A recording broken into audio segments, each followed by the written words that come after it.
Hey everyone, Mike here, just letting you know that this is going to be a very special two-part episode covering Comic-Con and conventions in general. In the first episode, we're going to go over our personal convention experiences and cover everything on the schedule going through Thursday and Friday.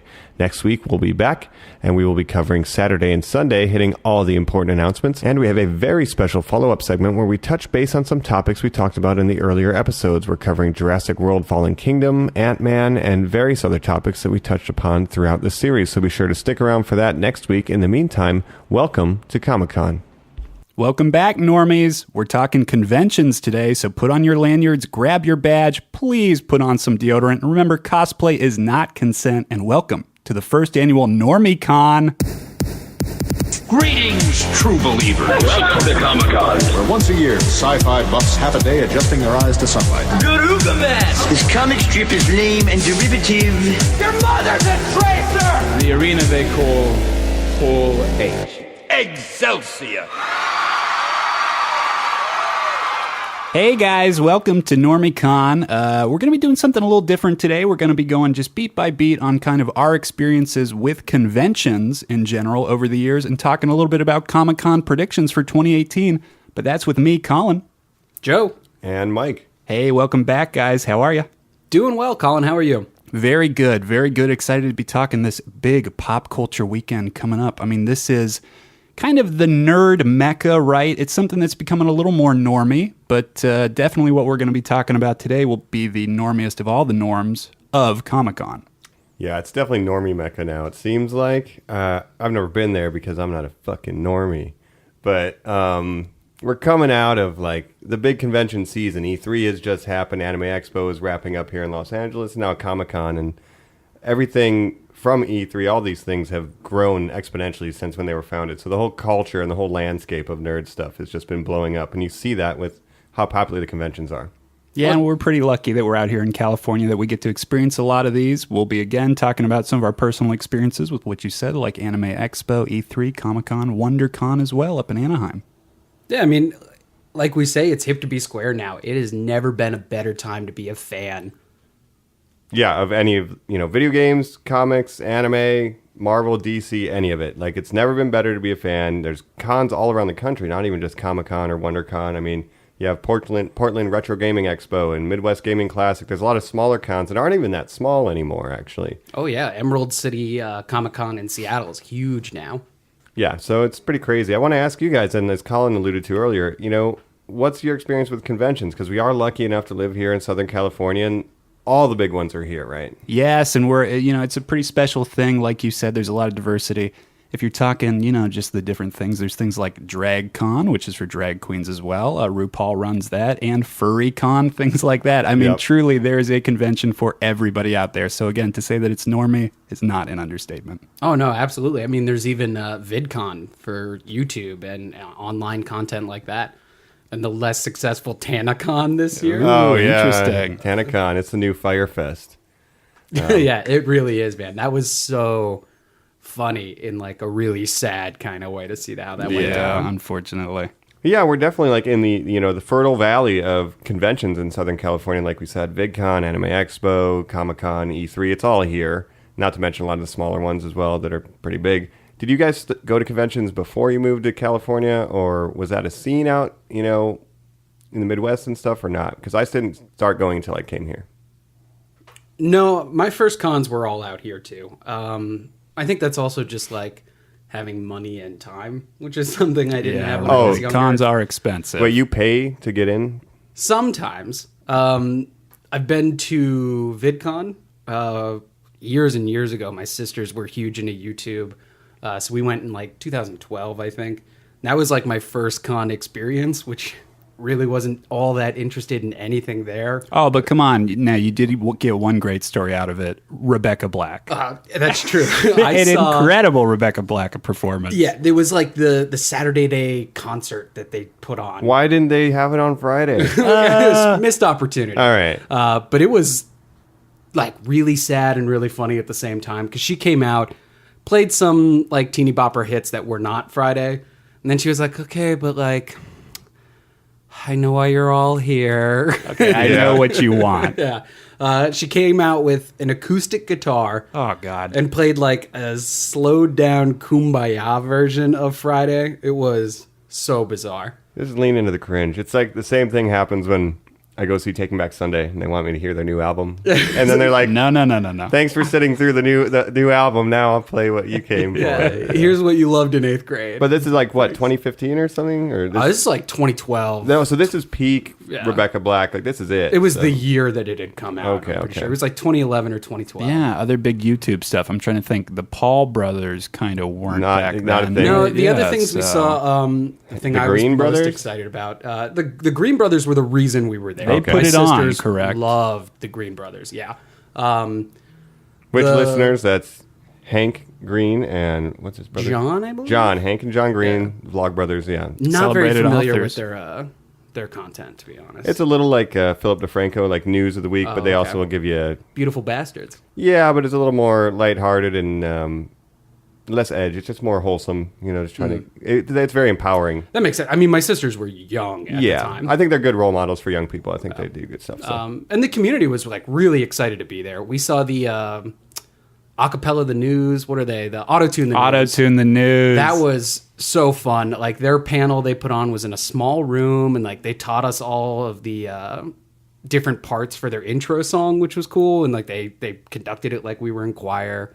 That's cool. I got a picture with Felicia Day, which was a good nerd moment at the VidCon. Oh, probably the queen of conventions, I'd say. Oh yeah, and she was there for the Guild, obviously, which was a big YouTube show at the time.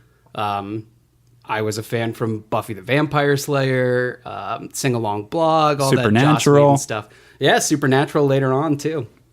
That's pretty cool. Colin, what was your first con experience then? You know, and you were talking the Midwest, growing up in Ohio, my brother was a huge anime fan. They didn't have anything as large as Anime Expo like they put on out here, which is considered like one of the largest conventions in the country, actually.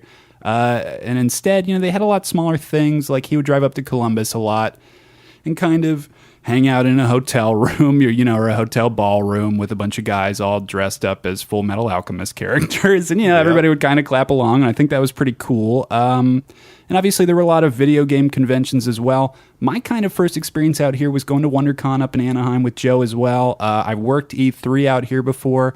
A couple of years ago, back when the big thing was Battlefront.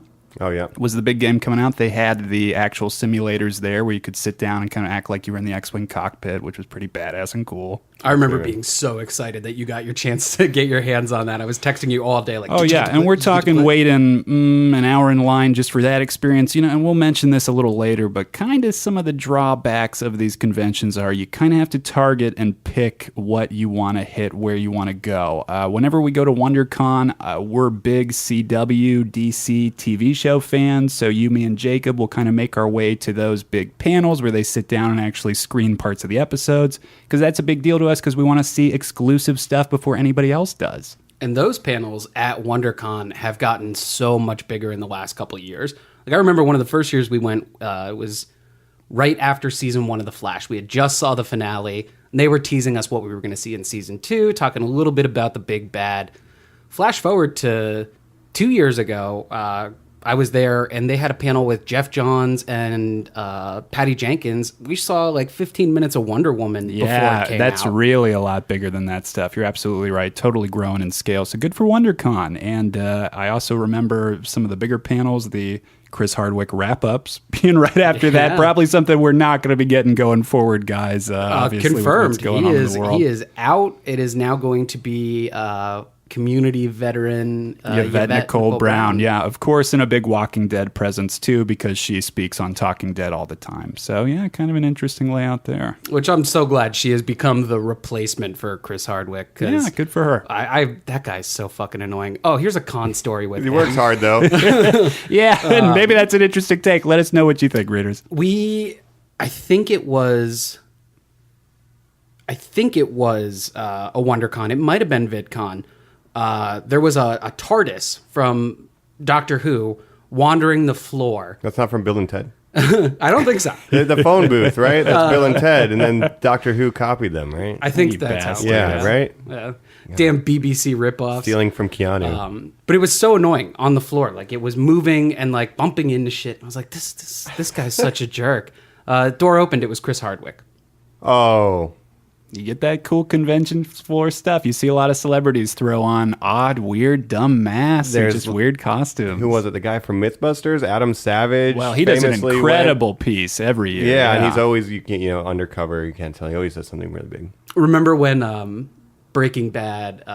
What's his name?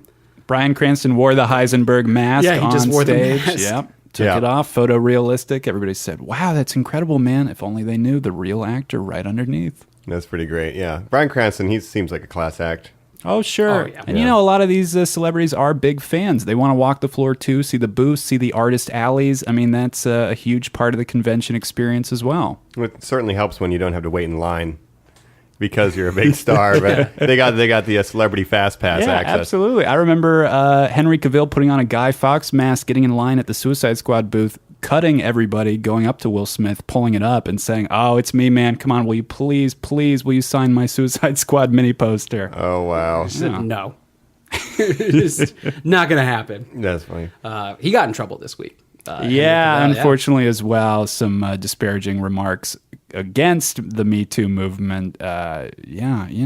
Keep your mouth shut is the only thing that I Oh, would man. recommend Yeah. going forward, guys. Or maybe it's drumming up publicity for Mission Impossible. I don't know. I guess, but if you're Superman, you gotta act like you're Superman. You got to be man. on the right of truth, justice. Yeah, there's that famous comic panel where it's like, if you see someone not being a patriot and making fun of someone for their race, their religion, anything, Superman's like, speak up because that's wrong. Like, Oh, yeah, that's right. what The old Superman's about. PSAs, yeah. And Yeah. Superman was invented in Cleveland. Thank you. Oh, there you So- go. And then, of course, it famously says, but don't trust a woman. Oh, Just right afterwards. Cavell, yeah. Got to get that in. My first con experiences, I didn't go to any of this stuff in Ohio, growing up near Cleveland. Growing up, sounds like Minnesota. Growing up there? Growing up in Cleveland, didn't have the anime cons over there. Now I'm Irish. So I came to LA. Potatoes. Yeah, but I always wanted to go to E3. I had a friend in high school whose dad worked in the game industry making like third-party controllers. So he would get to go with his dad, and he would like famously, like he left a voicemail on my phone. He's like, I'm in line, dude. Zelda is on the screen. It's crazy, dude. It's crazy. He was like Oh my so excited. And we're God. like in high school. I'm like, he's at E3, you know?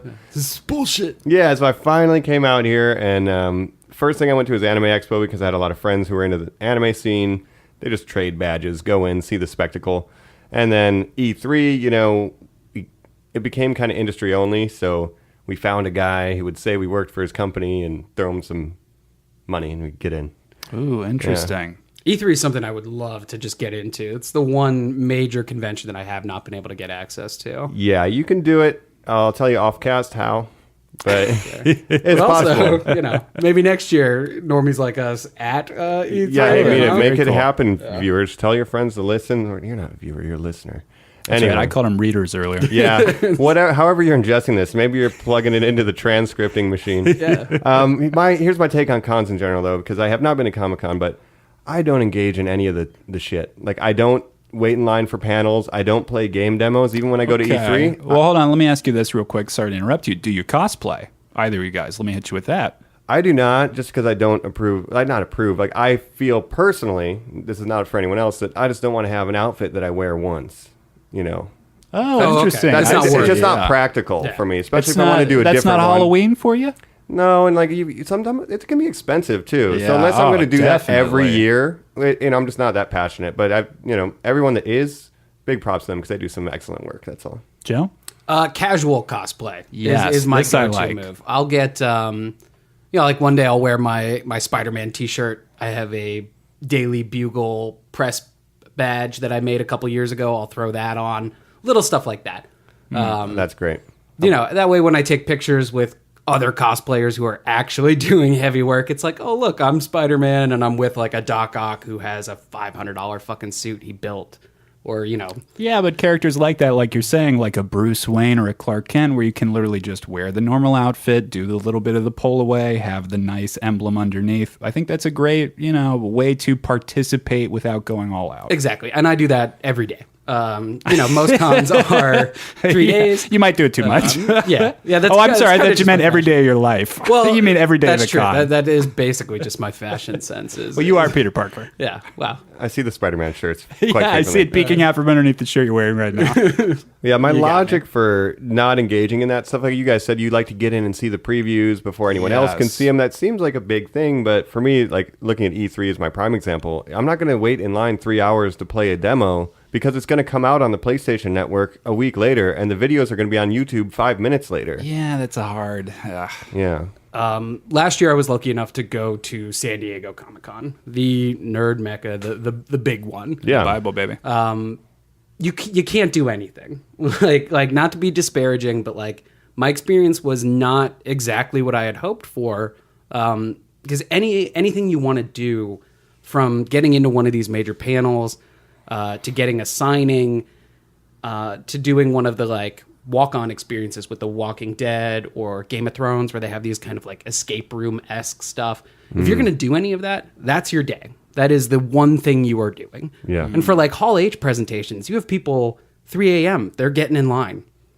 That, to me, that's not Well, worth it's commitment. You got to give them that. It is. Anime Expo's the same way. I had some friends come in from out of town, and there was people like camped out, like 3, 4 a.m. the previous day to just get a sneak peek on some JoJo's or something. Oh, man. And especially like the exclusives, con exclusives, like the market for those, you'll find them on eBay the next week. But like the Funko stand at Comic-Con 2017, it looked like a fucking war zone by Yeah. Saturday. And fans, you know what these are. These Funko Pops obviously have become one of the number one go-to gets at any convention. We're talking exclusives at Comic-Con, WonderCon, E3, anywhere. And because they have so many licenses, they can afford to get away with that.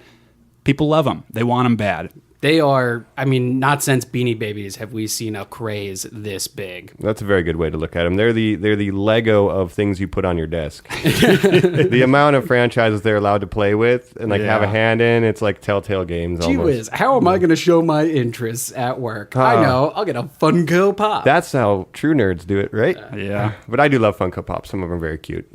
Well, if we can go back to what you were saying about engagement, here's something Yeah. I'd kind of like to bring up about conventions. One of the hard things about engaging on the floor beyond the actual population itself, which is, of course, gigantic. Guys, you can barely move sometimes. The way it's gotten now, Joe, you've told me with Comic-Con, security moves you along.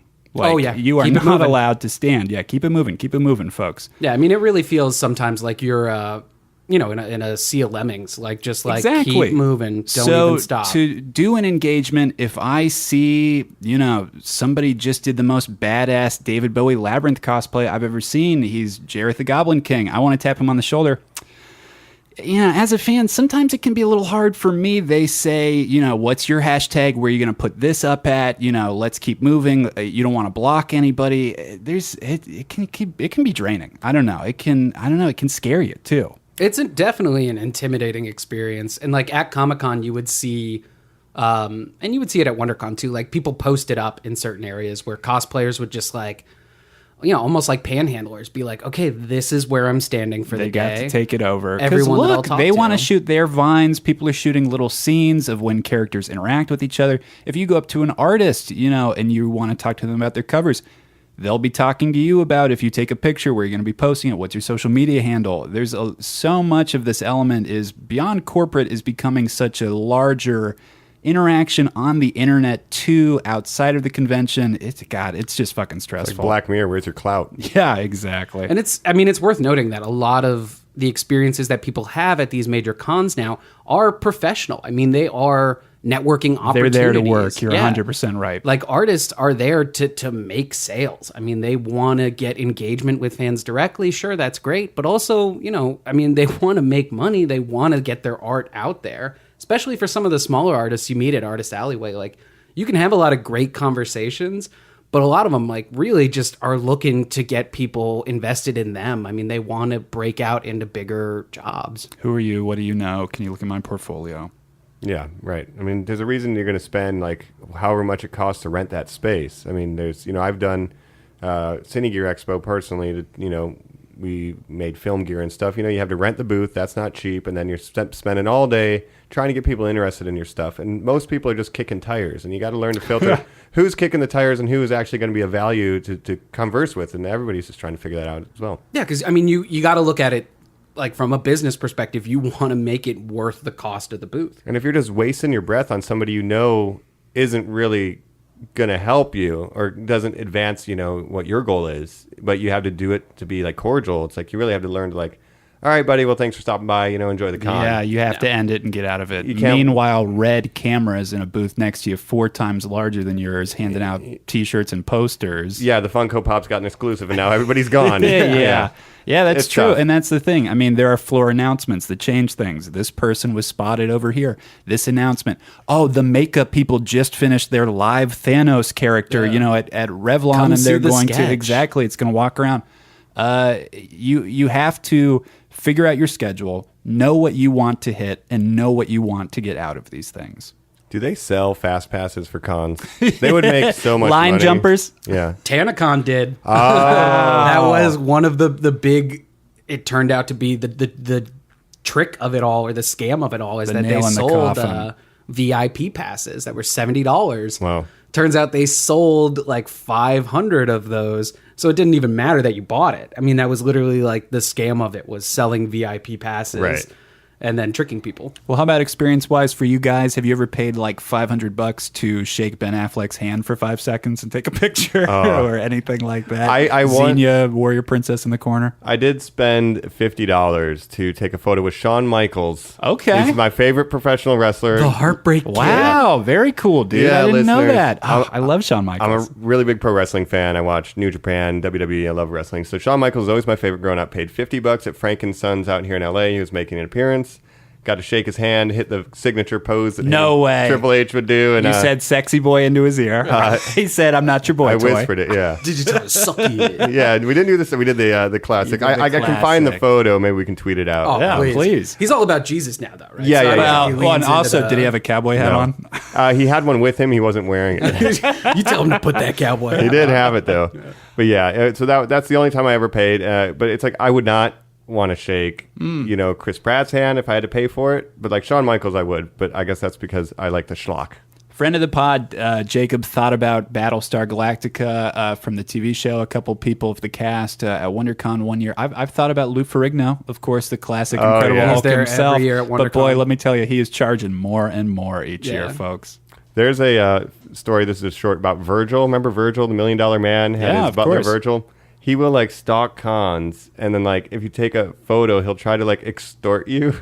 Like he has this weird You took strong one of arm me thing. behind the, behind the back. You've gotten Virgil. Yeah. See, so there might be some of this eventually happening because we are reaching critical mass right now. a with- lot. Well, of, people do that. what is pop culture? You Right. can go there and you can find the guy from Magnum PI who wants to take his Give me picture. $10, with you. So, yeah. exactly. Colin, WonderCon 2014 or 2015, Tommy Wiseau. Tommy Remember him? Wiseau was handing out room Oh. T-shirts, actually incredibly well priced. $10 for a T-shirt and a photo with him, and I think you got a copy of the DVD signed did. too. He gave it all that out. is So- great. Yeah, I would highly recommend if you ever see Tommy Wiseau at a con. You can't get give him those- a big hug. Yeah, you can't get those prices post disaster artists. No, and Yeah, that's the probably funny not, thing. I mean, yeah. this was years before the Disaster Yeah. Artist, and even well, that's not true. I mean, I'm sure they were always playing it on Adult Swim. Oh yeah, But before you knew about it, Yeah, always a cult hit. Definitely. I've actually met Tommy Wiseau a couple times. Through Wow, you're cursed. through business interactions. No, it's Okay. I won't go into it, but I do have the distinct pleasure of meeting and working with Tommy Wiseau a bit. He's enigmatic. oh hi, Mike. Yeah. Oh, hi, Mike. So he's out of the con. That's not con related. Just some name dropping. Yeah, from but he's your there. boy. Yeah, Anybody's there, folks. We mentioned sports. You can see NFL stars. That's I mean, true. you can see anybody. NFL trading cards. I mean, it's so niche. I've been there where people are selling scripts for old Twilight Zone episodes. Oh yeah, animation cells are another huge. Ooh, that's a huge thing. one. You're right. My be brother got 3 or 4 cells from the old Ghostbusters cartoon that are very hanging in his cool. apartment. Very cool. That's really give me cool. a Scooby Doo or something, man. Come on. Scooby Doo's are pretty hard to come by. X-Men the animated series, almost impossible to come Damn. by. I saw a lot of Batman Beyond ones that were pretty fucking cool, but no Batman the animated series. I would want to grab an Akira cell. Ooh, that would be good. That'd be a big That one. would be dope. I've never paid to do any of that, like, or shake anyone's Meet and hand or greets, anything any like of that? Nor would I ever, to be honest. I mean, like, I kind of have the opinion that, like, I don't want to, like, come off like I'm worshiping any of these people because, someday I would like to be their peers. Like, I don't want to have that kind of, like, Yeah. fan element to it. I'll never be in the ring with Shawn Michaels. That's true. You never Prove it, will. Mike. Prove it. Yeah. I was lucky enough to win tickets to a signing for Jim Lee at last year's WonderCon. But honestly, it was like the third or fourth time that I had run into him because WonderCon is so much smaller that you can actually is just great. meet your artists like that. Yeah. And then at Comic-Con, I got another one for Scott Snyder and Greg Capullo, who are the dynamic duo of Batman comics in the modern age. Oh, Batman and Robin themselves right now. Oh yeah, so nice. And they were incredible. I mean, like, they took the time to, like, tell stories. I got 5 books signed by both of them. It was awesome. That's pretty rad. Yeah, it's better when, like, kind of the cons is a little bit smaller because it seems like Comic-Con is way too huge.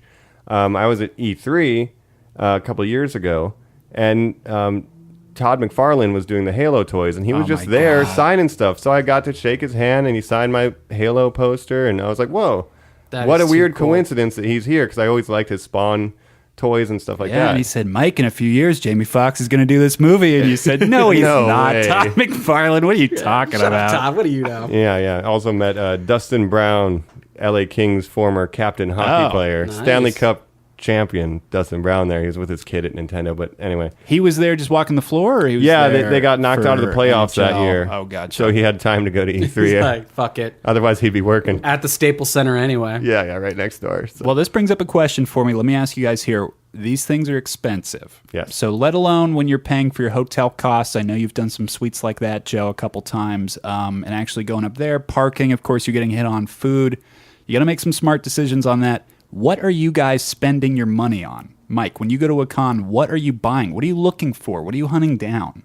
All right. Well, I am certainly not buying food or drinks or, I don't even really buy the souvenirs. Maybe I'll, like, have one thing I want to get, like a box set Blu-ray of a certain anime if I go to AX. For E3, all I want to do is collect all the swag I can so I can throw it away. So I can keep it in my closet for 6 months and then throw it away when I realize I didn't need it. So listeners, when you go to these booths, a lot of people are going to just be handing out, just for taking the time to talk to them, T-shirts, other lanyards, programs, pictures, mini posters. Free Buttons, stickers, comics. There was actually a micro economy created at E3 like 2-3 years ago. Basically, the people who work at the booths, they just get hired for the day by the company. And they wanted swag from other companies.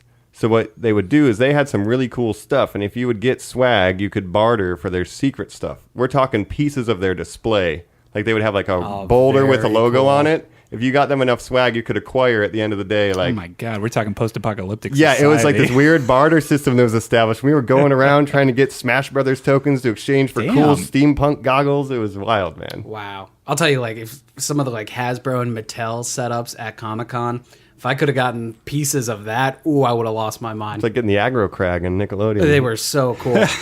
Great reference. Keep that forever. Yeah, I try not to spend money on anything, though. Like, I don't even want to spend money on getting in, honestly. if Well, I can think you avoid bring it. up a good point about really you should consider eating beforehand. If you want to do booze, you should not be drinking on the floor, but maybe No. get a drink in the hotel beforehand. Try to find your cost-cutting measures there, folks. And think of maybe one piece that you're really looking to get. Like, one item, because there's so much out there. If you want to get a figure, Yeah, the popular anime One Piece. Or a specific, like, autograph. Yeah, and, like, I mean, going into a con with kind of a holy grail that you're looking for. Have a budget, too. Oh, yeah.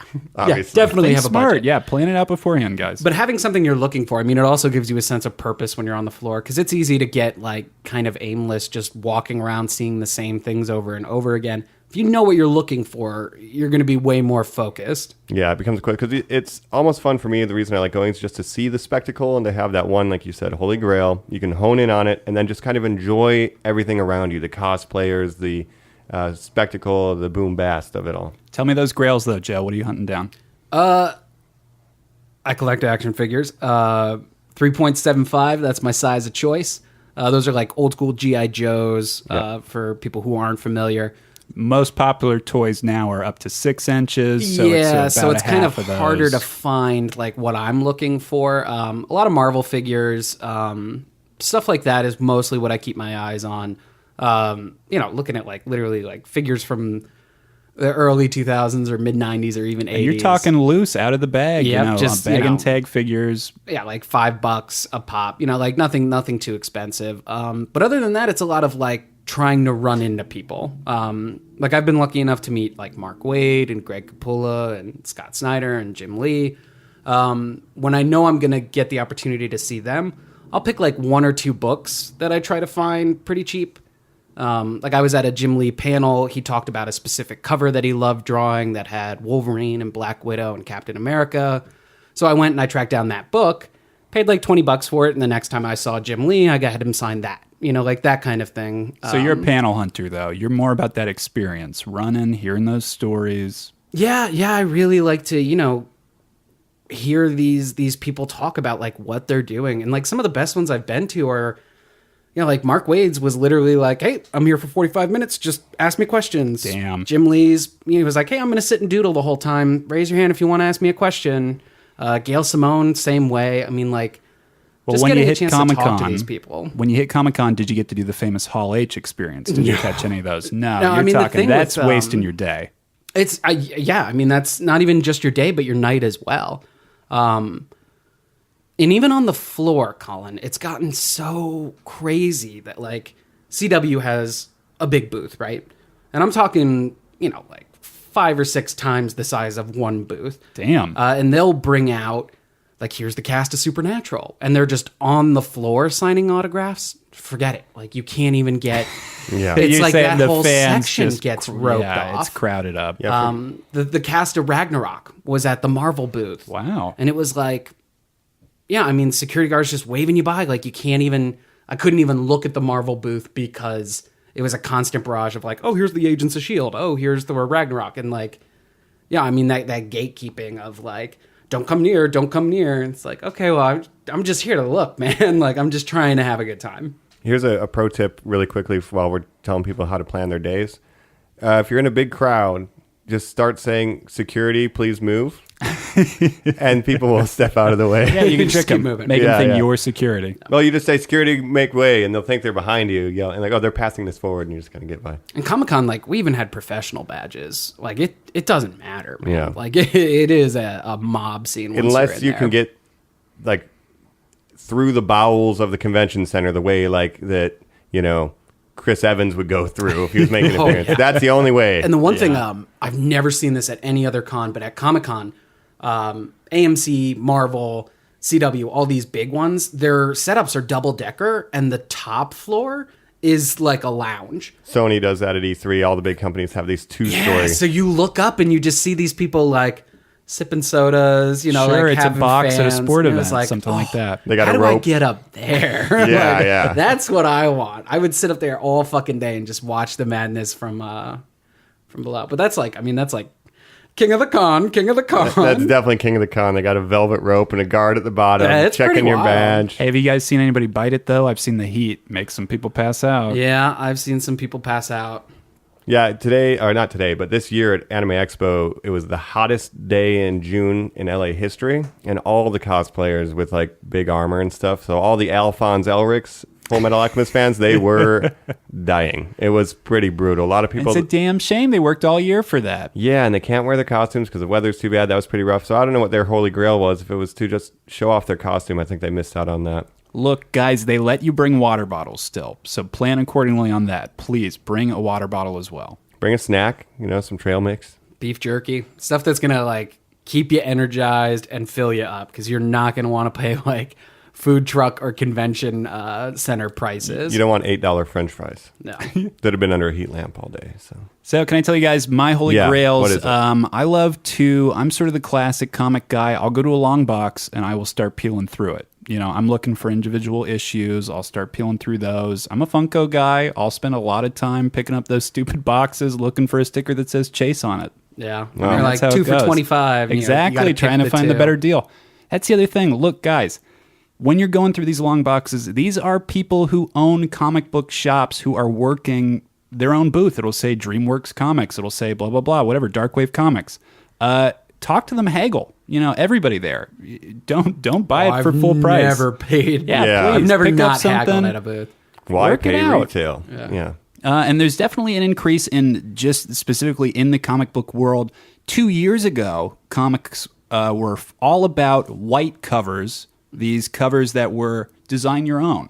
It would just say the title of the comic. It would say Amazing Spider-Man on it, be completely white. You would go to Artist Alley, get a badass, your favorite artist to draw an incredible drawing on it, sort of make it more individualized. We're seeing that drop off. Now we're getting more called virgin covers, which is variant covers that take away all the information on it. So you just get the beautiful slab of artwork on it.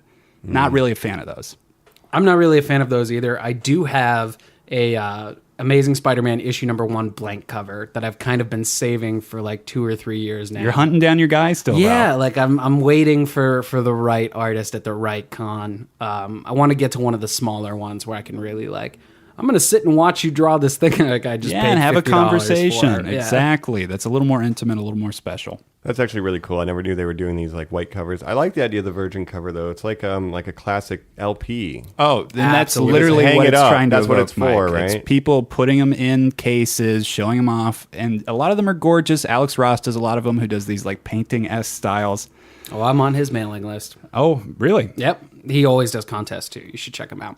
Definitely will. But I don't like the look. I cannot get behind being look, this is, because it's never Black Widow #1. With the way it's going lately, it's always this is the special issue 369. It covers, this where she meets the Hulk. Look at this weird virgin cover on it. And I'm like, I don't know. It's that's just not special It's anymore. It's a new comic book. It's not an old comic book. There is a virgin cover for issue #1 of Captain America by Alex Ross that just came out on July 4th. Highly recommend trying to track that down. That's pretty cool. Well, those variations they could be, like you said, it's just not a special issue. It's a cash grab. Yeah, you have all these video games where it's you have the Elite Edition, Deluxe Edition, Premium Edition, and it's what the fuck is the difference? Pre-order exclusive. So you have virgin cover, white cover, regular cover. Get which one you want, And that's on top of the 5 or 6 variant covers that every comic gets now anyway.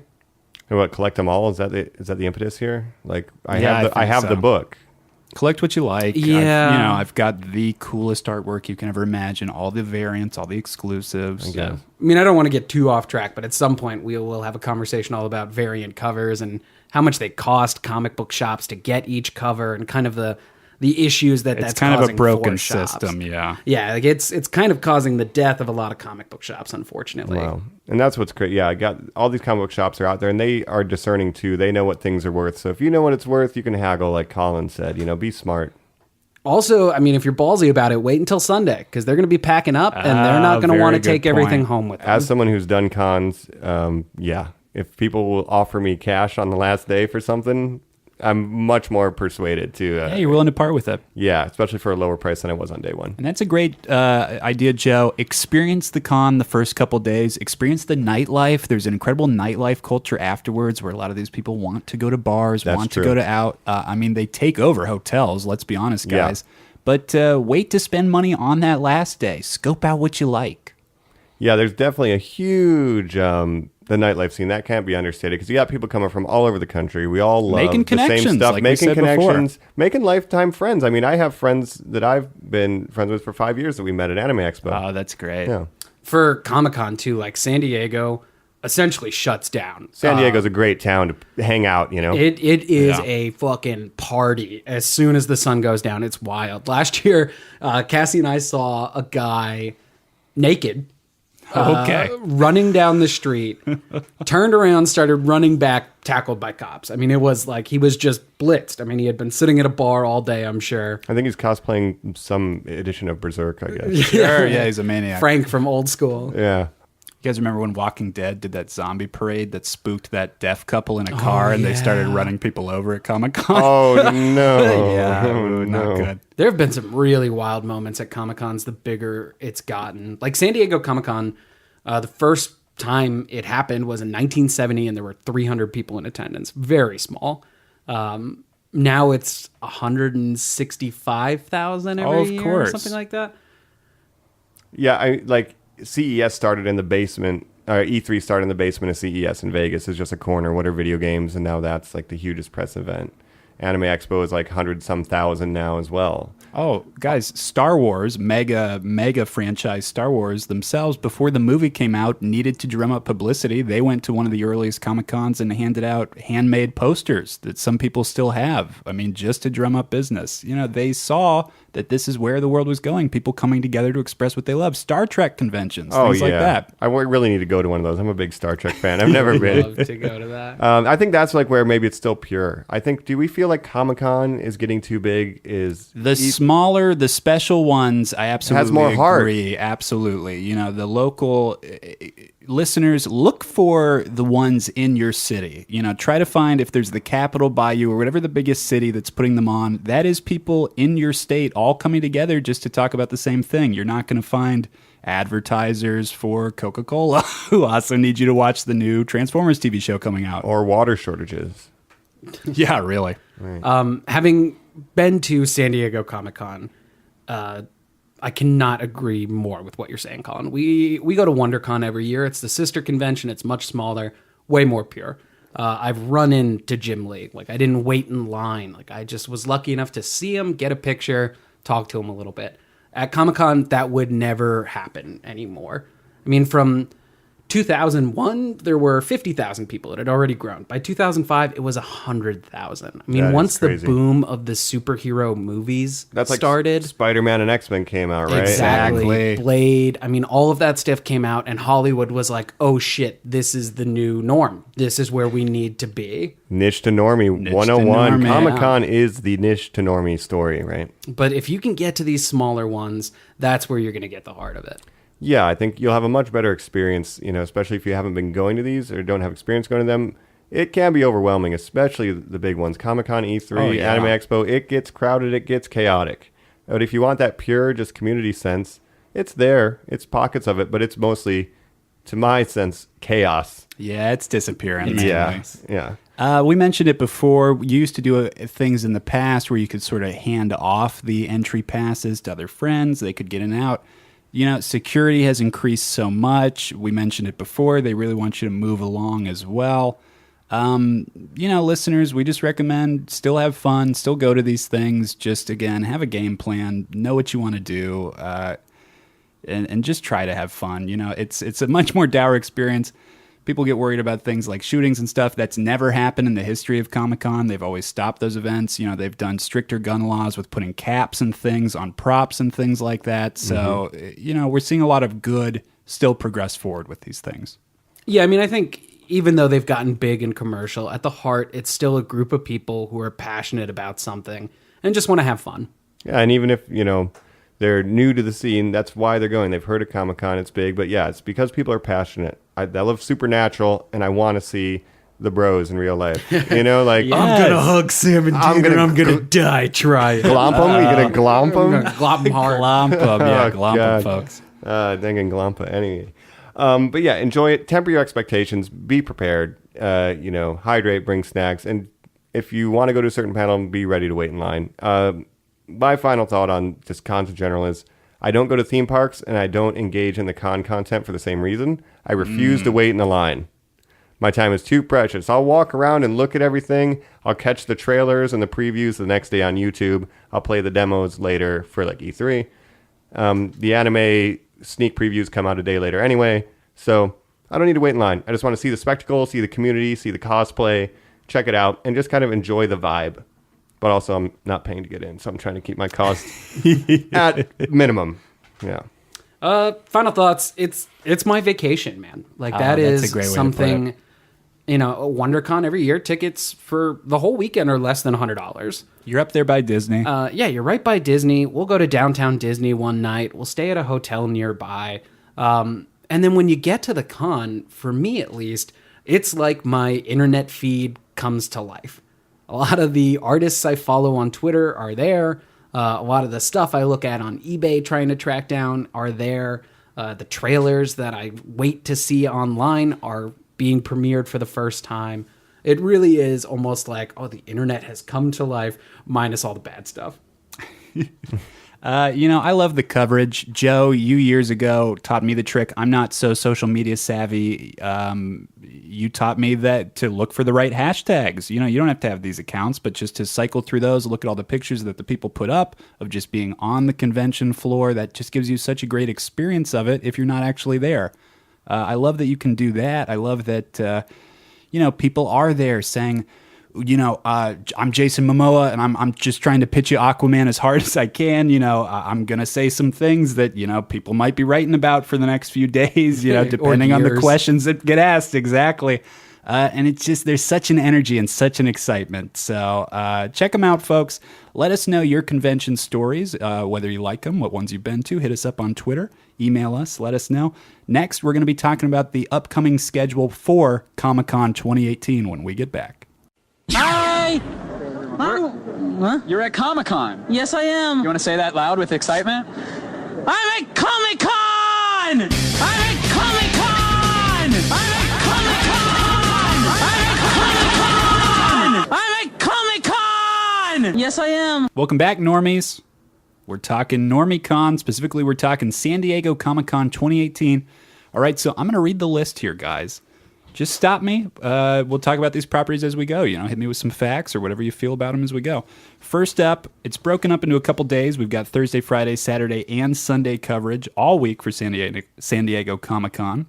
First up on Thursday, we're talking The Predator with Shane Black in the cast.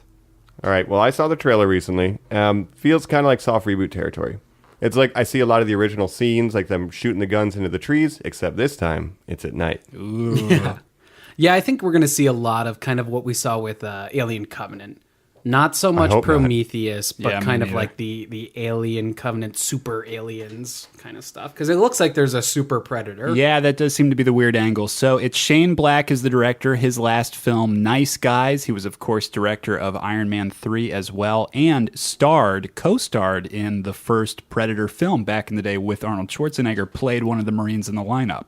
And Colin, he's a huge influence for us as writers. I mean, he's one of the youngest, most successful back in the day with the Lethal Weapon scripts. Oh, and if you're talking about one of the highest paid spec scripts of all time, you're talking The Last Boy Scout, Bruce Willis, Damon Wayans. Terrible movie.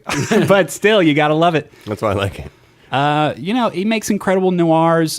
Did you guys see Nice Guys? I loved it. Colin, we saw that with your dad when he was in town. That's Will Ferrell and Mark Wahlberg? Or is no, that's the other guy. That's the other guy. We're talking Ryan Gosling. We're talking Russell Crowe. Oh, no, I did not see that. So. A lot of fun, man. Just a good 70s Hollywood kind of neo-noir, I would say. Yeah, which is Warner what he's Brothers known distribution. We're talking same here with The Predator.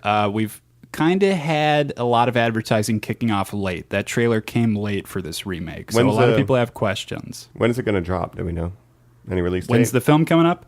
I don't have that on me. I think it's coming up in 2 months here. Oh, wow, that's pretty soon. I don't know. I would give it a hit or a shit. Because it's Shane Black, I guess I'll give him a chance. I think it's going to be a hit. I didn't know he was in the first film, so that's my thought. But it's supposed to be... Is it the Indominus Predator now? We have a super predator. I don't know. Again, the trailer seems confusing. I'm going to say I don't think there's enough love to this property. Obviously, there was the remake Predators with Adrian Brody. This is going past that, not taking any influence. Did not do well. I forgot that even existed. Exactly. Yeah, unfortunately. Most people Alien versus Predator was fun. Like it's cheesy. The first one or the second one? The first one I thought was again, this is something, and the Predator films have had video games. Are they big in the pop culture? Would we do a Normies episode on that? I don't know. Yeah, that's true. I mean, I wouldn't mind doing like Alien versus Predator. Just put those two series together. That's an interesting. That's a good idea. And right in that's if just you kind of like making it easier for us because I don't know if Predator really has a market. Huge action figure market though. Like Nico makes a bunch of different Predator toys that people lose their shit all these over. variants, and it's like none of that was in the movie. All these different Predators. Yeah, so maybe we'll see some of those variants sneaking into this. It's Shane Black. He's one of the most talented screenwriters. I wouldn't be surprised to see a lot of fun nods for Ultra fans, but Colin, like you said, I just don't know how many Ultra fans there are at this point. And you got Sterling K. Brown, Olivia Munn, Thomas Jane. It's kind of a weird cast. Thomas Jane's fine. Olivia Munn. Keegan-Michael Key, usually known for his comedies. Getting a little more serious here. He's like one of the Marine guys. 'Cause Yeah, if you've seen the psychos. trailer, it's like we're the badass Marines, and the Predator should be afraid of us. Which is like, okay, I don't know if That's the gonna play same out how thing you that was think. in the Arnold Schwarzenegger and his buff Jesse buddies. Ventura, they get tricked. Him and Carl Weathers, it's the same thing, and then they go up against it as well. When was the last time you guys saw the original? Oh man, it's probably been 4 or 5 years. It's been more than that for me, but it is on, I think, HBO. I believe it's actually on Hulu right now. I've been Hulu? going through a crazy action phase, and thank God you've left me some Blu-rays, actually, like Total Recall Joe as well, and knocking some of those out. Yeah, big Arnold fan. I don't think he's going to be in this film. I'll say shit. Mike, you said shit. Hit us, Joe. Hit her shit. I I might say say hit. I think it'll be a hit. I take it back. I give him some credit. I'm gonna have to say shit. Even Nice Guys did not do fantastically. at the No, box and office. of course teased for a sequel in that as well. I don't think we're going to see that. I think they've changed So- it from sequel now to TV reboot with a gender swap on the leads. Is kind of where they're at with the property. I don't now. like that they do that with things now, but okay. Yeah, and I want to make a qualifier here. When I say shit, I'm not talking about will it make money. It's will it be a good movie. Oh, I'll say I shit think- on that still. All right. I don't know. I think it'll be a good script. I think it'll be a bad box office buy, and I think it'll be an okay movie. If they kept it lean, a couple locations in a jungle, predators used sparingly, not a lot of special effects. If they kept the budget lean, they could make the turnaround. No, I from know all for the- a fact that they did not, sorry to interrupt you, Joe, heavy reshoots on this film as well, guys. Yeah. And Oh, my something God. I teed Joe up to off podcast, I read a couple interviews with Shane Black. He's developed a new screenwriting style where he likes to put it up on its feet, run a rehearsal as scripted with the entire cast, then bring everybody back to the trailer, get down on the keyboard, type it all up. I think that's a little too collaborative. Yeah, and Colin, like, when we talked about that, I mean, he developed that after working on Iron Man 3. And I think the problem is that when you have Robert Downey Jr., who's been Tony Stark for 5 or 6 years at the point of that movie, it makes sense to me. He knows Iron Man. Yeah, and he knows how those movies work because he was not only in Iron Man, but Avengers and Incredible Hulk. He had been the character. He had seen the connected universe that they were building. I just don't know if that is how every movie you're going to write Yeah, needs to be going done. forward, Keegan-Michael Key comes up to you and says, I've got a good idea for Predator. You're thinking, well, it's going to be a joke, Hey, what if I right? make a joke about To Catch a Predator? Yeah, exactly. What if Shan Hansen has a cameo? It's like Ian Malcolm. Like, hey, what if I did something better here? Yeah, I Everybody's don't saying know, that. We'll guys. see. We'll see. That's the Predator. So let us know. That's the Predator. Followed up by that WWE Elite Squad in room 6A, 11:15 to 12:15 panel. Now, those are WWE action figures. Yeah, and I think they're going to have AJ Styles, and it looks like Renee Young and a couple other people, Zack Ryder and the Elite Squad there, but new toys, buy the toys, WWE. Yeah. It's been merchandising since the early days. Buy that. Merch. Do you know how that worked really quick? No, so please. Vince McMahon was running wrestling. The front row seats are, let's say, $25. He's like, $25. So he takes the seats, has the wrestlers sign them, then he says, charge $100 and tell them they can keep the chair. Oh, God. What a So- fucking Fucking genius, though. Yeah. So, and it's always been, the wrestlers who can sell the most shirts, that's how you make your money, because you would sell your own gimmicks and your autographs. It's always been about selling shit, just like Hollywood. So, more toys. the Netflix show Glow right now is like one of my favorite shows on Netflix. Follows the story of all women's pro wrestling, first network like Gorgeous that. ladies of wrestling. Exactly. This season has an episode where they're all about like, shit, we're not making enough money. We're going to do autographs. We're going to meet fans. We're going to sell toys. It's exactly So like true that. to life. So this is, just cashing in. Mattel, WWE is always WWEshop.com. Get 25% off. So it's just like that. And yeah, new toys. Check them out. Well, when it comes up with WWE, not to go on too much of a tangent, but don't you guys just want to get XFL questions answered? honestly, yeah. That's all we're Yeah, curious if I've got about. Vince McMahon for a second, I want to know why he's dumping more money into that. Yes or no on Manziel? Johnny Football, man. Johnny Football. Let him be. Johnny Extreme Football. Bring him in. He hate me. I want the nickname. Yeah. What's her name? Nia Jax wants to play. She wants to make it Oh, my intergender, God. and she wants to be She Hate Me. Oh my God, that would be so interesting. amazing. Okay. I'm in 100%. Okay, Again, well- not to get too off, but Bring Goldberg out of wrestling. Put him back in football. Put him in that. I want to see him spearing Full circle, people. yeah. WWE Elite Squad. Keep an eye out for the XFL. Yeah. Mike, you're a huge fan. It's something we've always played in the past. We'll definitely have to do a pro wrestling episode sometime. 100%. Maybe SummerSlam or maybe WrestleMania next year. We'll do a thing. That's The a good big normie wrestling events. Yeah, it's Normie Mania. Normie Mania. Keep tuned. So then coming up on Thursday following that is the Doctor Who panel. Now this one's going to be pretty special, guys. Doctor Who? I'm sorry, that's Doctor Who? Who?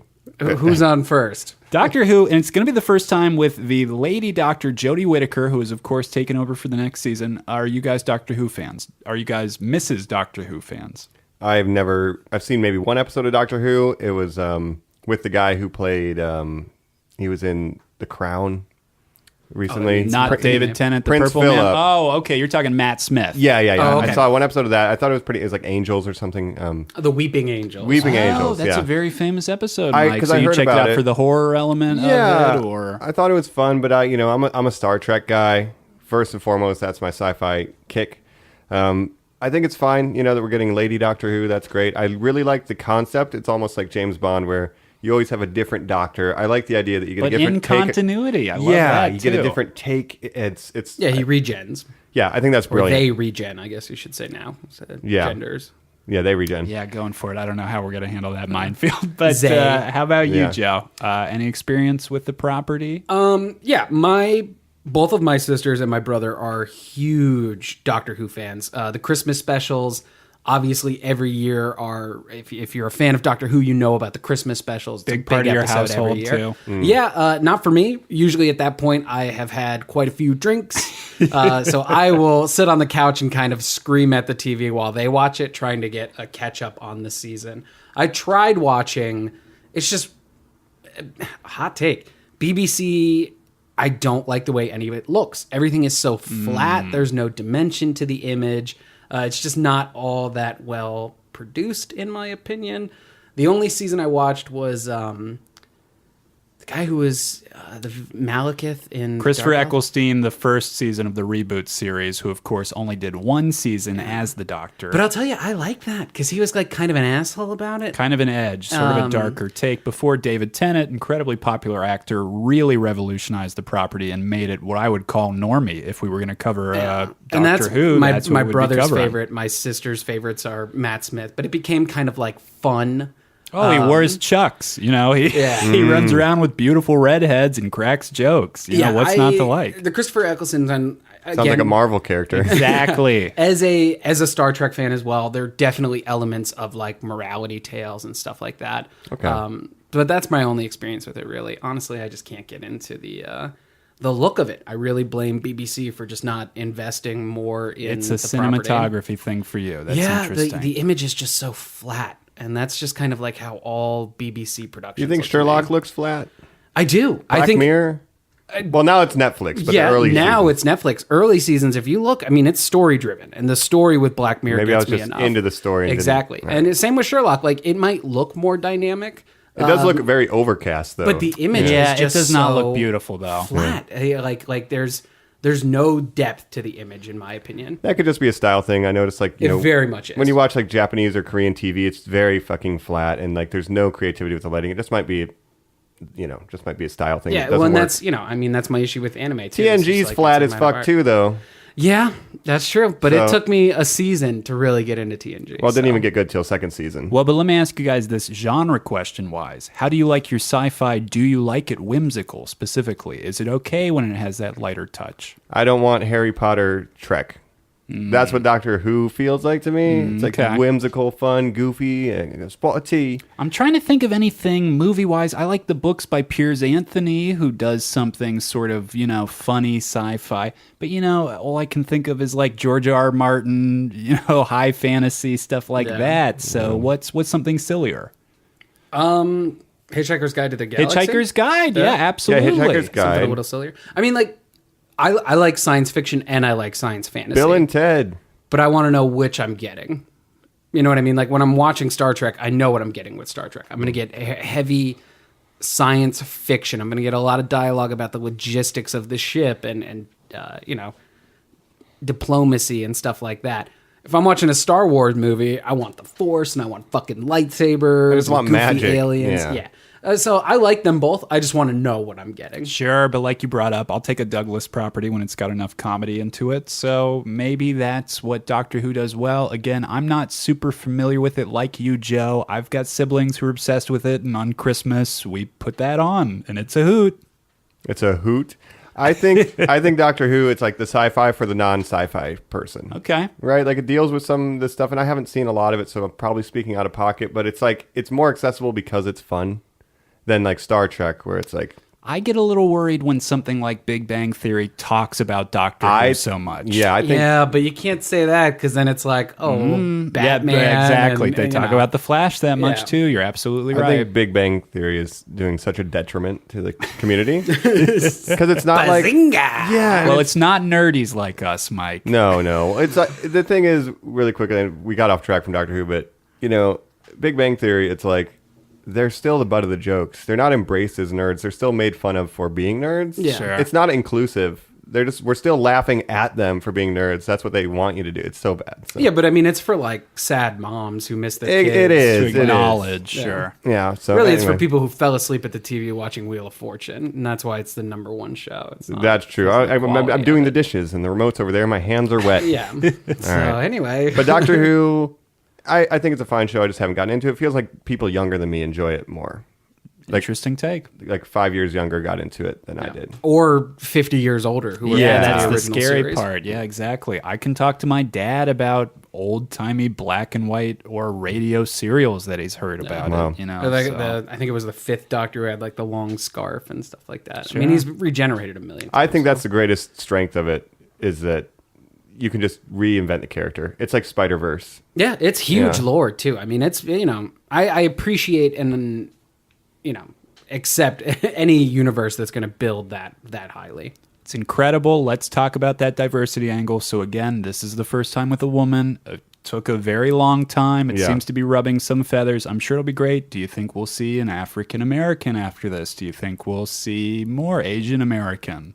Or Asian British. Yeah, I or mean, African British. non-American. Oh, I guess yeah. that's Yeah. true as well. You're right. But I know what you mean. You could say black. I don't think that's a bad word. Yeah. So, but yeah, some different ethnicities going into slotted into the role of Doctor Who, Yeah. right? I mean, Idris Elba got his start on Luther, right? That's a BBC show. yeah, and people have been dying for the Idris Elba James Bond, and I'm a big proponent of that. Well, does this open the door for that? Not that. Not that. Yeah, but you don't think so? This was a casting that so many people held high. Again, it's old-timey white British people who are like, I've been watching that since the 50s.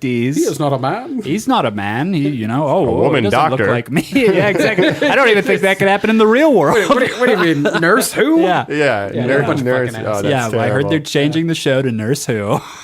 Yeah, it's a spin-off of Nurse Jackie. Yeah, I mean, that's all dumb. That's Yeah. all old timey stuff. It's that I think progressive, will it's die cool, out. and it's refreshing take. Absolutely. It's great. It's What's great. the difference? I mean, my brother and my sisters are huge fan. None of them had any issue with it Mm-hmm. as a fan of the show. I think that's kind of just old ideas. I think the that are gonna resistance die comes out from the anyway. old guard, yeah. Yeah. I mean, we saw the same thing when Finn was cast in Force Awakens, and they were like, "Oh, great, we're gonna have a black Jedi. We already had Mace Windu." Oh, God. It's terrible. Yeah, those are the guys who you tune out. Yeah, exactly. Yeah. And they're the minority anyway. Like they like to think that it's a big voice that hates change, but really they're in the minority. Just a small, loud voice. Yeah, exactly. So I think it's fine. I think maybe I might be intrigued to even check it out as someone who didn't watch a lot of Doctor Who just to see how it's treated and the approach they take. I think it's a cultural phenomenon regardless. I mean, it's a big change in a major franchise. That's true. And Jodie Whittaker, I'm not familiar with the actress, so Not I at all. would be interested in checking that out too. Yeah. But we weren't familiar really with David Tennant or Matt Smith before, so. Yeah, it's a real who's who now, though. Ah, Thanks. Kieran Gillian, of course, came into the Marvel franchise as Nebula. Nebula, We love her yeah. as well. Oh, that's she great. Yeah. shaved off the beautiful red hair. I guess that's what I'll always love Doctor Who for. It does seem to be a breeding ground for Hollywood to scoop up British actors. Absolutely. Yeah, and even pulling Benedict. Yeah, very true. All right, guys, so moving on the Comic-Con schedule. I'll do the next two together because they're kind of tied. We're going to have a Better Call Saul Season 4 panel with Bob Odenkirk and Vince Gilligan and the rest of the cast. Vince Gilligan, of course, creator of Breaking Bad. It's going to go then into a Breaking Bad 10th anniversary special panel with the entire cast and crew. Which, can you believe it has been 10 years? No, that's kind of the thing that wakes me up the most about this, is that I did not know it had been 10 years. It does not feel like it's been that long since it's been off television. I remember being out here in California for the finale. For both of the two parts. Yeah. Yeah. So, I don't know. I love you guys' thoughts on these. I love these shows. I'm still tuning into AMC for Better Call Saul. I don't know if I agree with everyone on the planet who says Breaking Bad is the greatest television show of all time, but I certainly loved it when it was on. Absolutely not. I would give even a hotter take than that. I think there are episodes of Better Call Saul that rival episodes of Breaking Bad. I think that character study with Bob Odenkirk, I mean, we've been a fan of that show since it started. It's awesome. Like the storytelling in it is so smart. I can't wait to see them bring other Breaking Bad elements into Better Call Saul, which I think we'll see more and more of as we get closer to the end of the series. Yeah, I big Breaking Bad fan. I watched some Better Call Saul. I haven't seen all of it, but I hear really good things about it, and I think it's shot so well. And Odenkirk's performance in that character, phenomenal. How do you follow up Bryan Cranston? How do you do a better character performance than that, like a character study than what Bryan Cranston did? And then Odenkirk's crushing it. Hold my beer.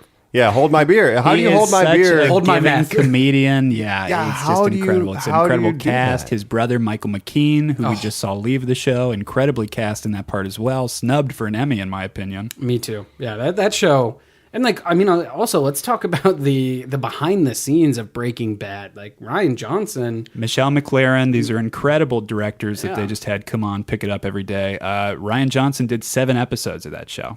Osmodeus, is that the Ozymandias and The Fly, Such obviously some of the biggest ones. Yeah, The Fly is great. Yeah, I just remember the cinematography. One scene stands out in the early episodes when he's getting kicked out of his old law firm or whatever.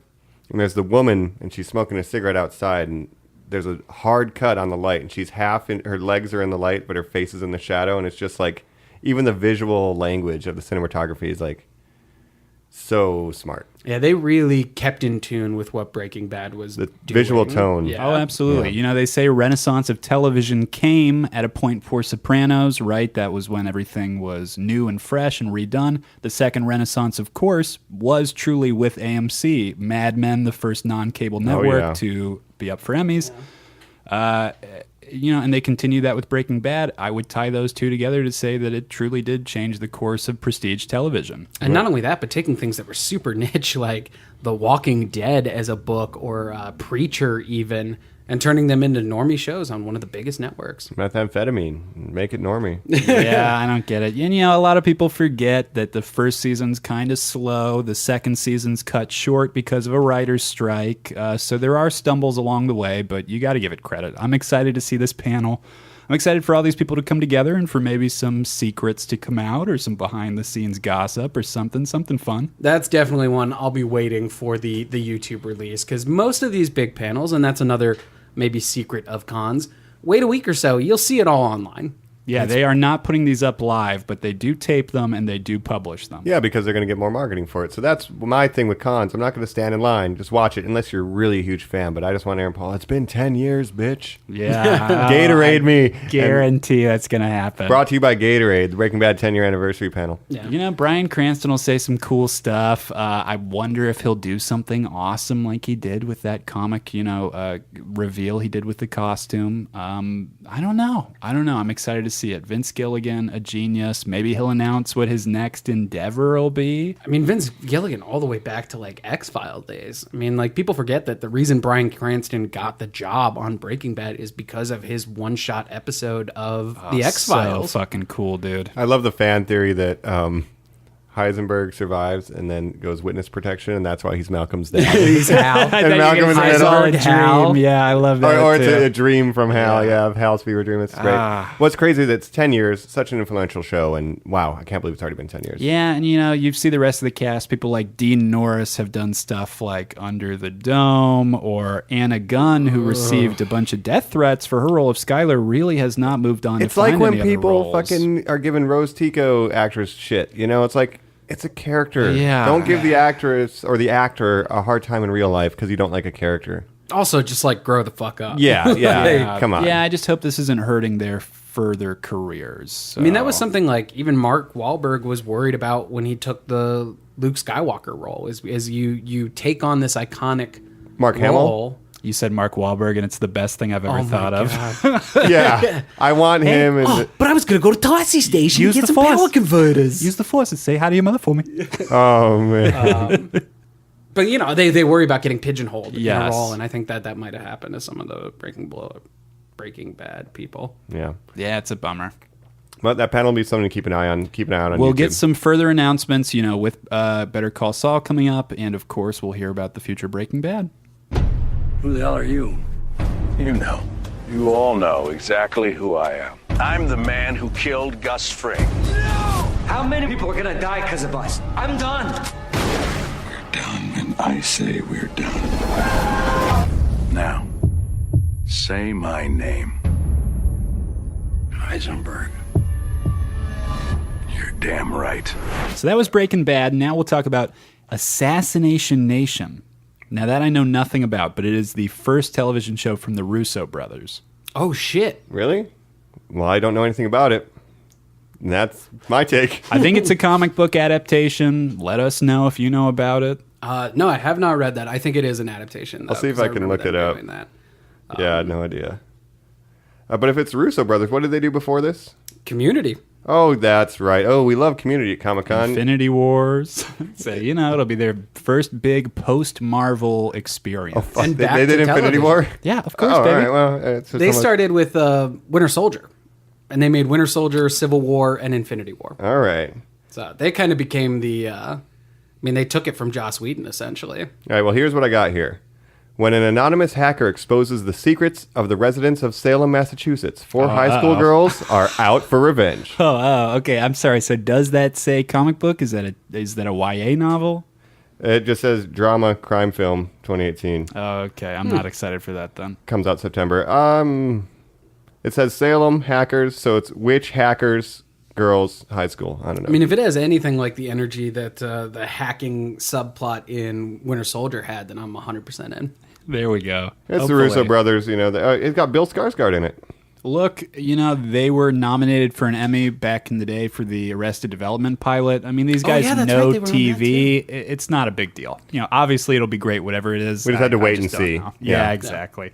So moving on past that, this is pretty much the only Marvel experience at Comic-Con. They are passing this year. They're not even doing their own separate convention, which they put on. I'm sorry, what is that one called, Joe? Where it's just Marvel properties and Pixar and everything else? Oh, okay. So yeah, let's talk about this for a second. Marvel and Star Wars are both passing, which are both Disney owned. D23 happens every other year. D23. And that is the Disney exclusive con. So they cover Pixar, Disney, Marvel, Star Wars. Star Wars also has Star Wars Celebration, which happens every year. So I think At the same venue as WonderCon, right? they move it every year. Okay. D23 is always at, or D23, I'm not sure which it is, to be honest, is always at Anaheim Convention Because it's right Center. next to Disneyland. Or That would make sense. Yeah. But I think we wouldn't be surprised to see every major studio have their own con in years moving forward. I'm not going to be shocked when we have a Warner Brothers con named after DC. I mean, everyone's going to kind of have their own nervous. thing. I see what you're saying here. So going down the line in the future, do you think they're going to keep skipping these Hall H presentations, I wouldn't Marvel? be surprised because, look, they don't need it, man. No, they can Like, focus on their own thing. And why do you you know. want people's attention to be split? Yeah, why compete with Walking Dead or DC films when you could just wait 2 weeks and drop your own trailer? I mean, it's Very going to get that true. internet traction anyway. I mean, Regardless, people are, they're hounds for it. I will say, though, last year, their Comic-Con announcements were mind-blowing. I mean, it was Very true. Captain Marvel, 90s, the Skrulls are back. Everything Yeah, was so showing exciting. off incredible art. People got to see a first look at Infinity War, which didn't get leaked online. Thor Ragnarok was still getting talked about. I mean, it was a great time to be a Marvel fan back then as well. But they're skipping it this year. They're taking a Netflix show. We've got Marvel's Iron Fist with Jeff Loeb, who was a big, prominent comic book writer back in the day, who's now the head of Marvel Studios Television. He wrote a handful of books that I've recommended on the cast. Long Halloween, Spider-Man Blue. You mentioned Captain back America in the day. White. We just talked about on the 4th of July episode as well. Those are all Jeff Loeb books. So, are you guys a fan here? Have you watched the other Netflix shows? Joe, have you finished Luke Cage season 2? I have not finished season 2 of Jessica Jones or Luke Cage at this point. So okay, here's what we're seeing. Is it oversaturation for you? Too much? Maybe. I think The Defenders was kind of a letdown. And Jessica Jones, it really became a time concern. Same with Luke Cage. I mean, nothing has you running back to it. Some things I've heard about season 2 have me excited, but what I wish they would have done instead is just give me Luke Cage and Iron Fist together and call it Heroes for Hire, man. Like, just give me Heroes for Hire. I don't want to see these solo shows when you're going to tease it that they connect in The Defenders. Just do fucking Heroes for Hire and put those two together. They got their bread and butter. They're making their money now. That makes a lot more sense, too. Because it's like, Lost, you would have a Jack episode, a Kate episode. Like, just weave it together, It drains you. Yeah, I can't be committed to entire seasons for each character of The Defenders until you put them together. One, like, for Daredevil, I can. Like, Daredevil, I'm there midnight when it drops. Word. But for some of the other characters that I'm less in tune with, it's just hard to get me going. This is not one you're running to. You don't care about the martial arts. No one is feel. running the Iron Fist. Yeah, unfortunately not. Yeah, but like... Mike, did you finish season 1? No, I didn't. I'm not like a fan. I don't watch the Netflix shows. I don't watch Jessica Jones. Really? It's enough for me to watch movies. And fans of the podcast know I'm not a big comic book guy. I engage with the Marvel movies, and I had 4 Spider-Man books. That's it. So, Daredevil's one of my favorite Marvel characters of all time. So, like, that show is really important to me. I love that show. The Defenders was okay, but a little bit disappointing. But Colin, like, one of our first big pitches we worked on was a Heroes for Hire God, tell movie. me about it. I mean, like, the idea of 2 best friends who are different, but their differences bring them closer together. That is what I wish they would highlight in the show. And instead, they kind of did this, like, separate universes. That's the Double Dragon game. Yeah, and there was a lot of backlash against Iron Fist when it first came out. A lot of people were mad he was a white dude. Louis Tan, the stunt coordinator who appeared in the first show, auditioned for the role, was turned down. He believes maybe it was because they were more interested in a Caucasian character. Who knows? And of course, he just played a character in Deadpool 2.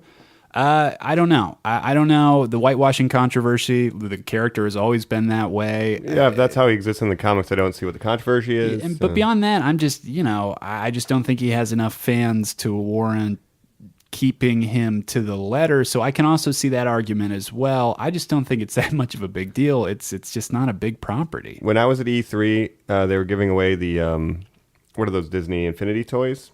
The toy box? Yeah, the Marvel Infinity, they're like, kind of like amiibos. Yeah. Mm-hmm. A lot of people got the Iron Fist ones, and they were worth less on the black market trade value than the Hawkeye one. So, like, Yeah, his stock is not high as a character at the moment. But it never has been. I mean, that's why I think you need to put him with Luke Cage, who is a much more interesting character. It's like a tag team, right? Yeah.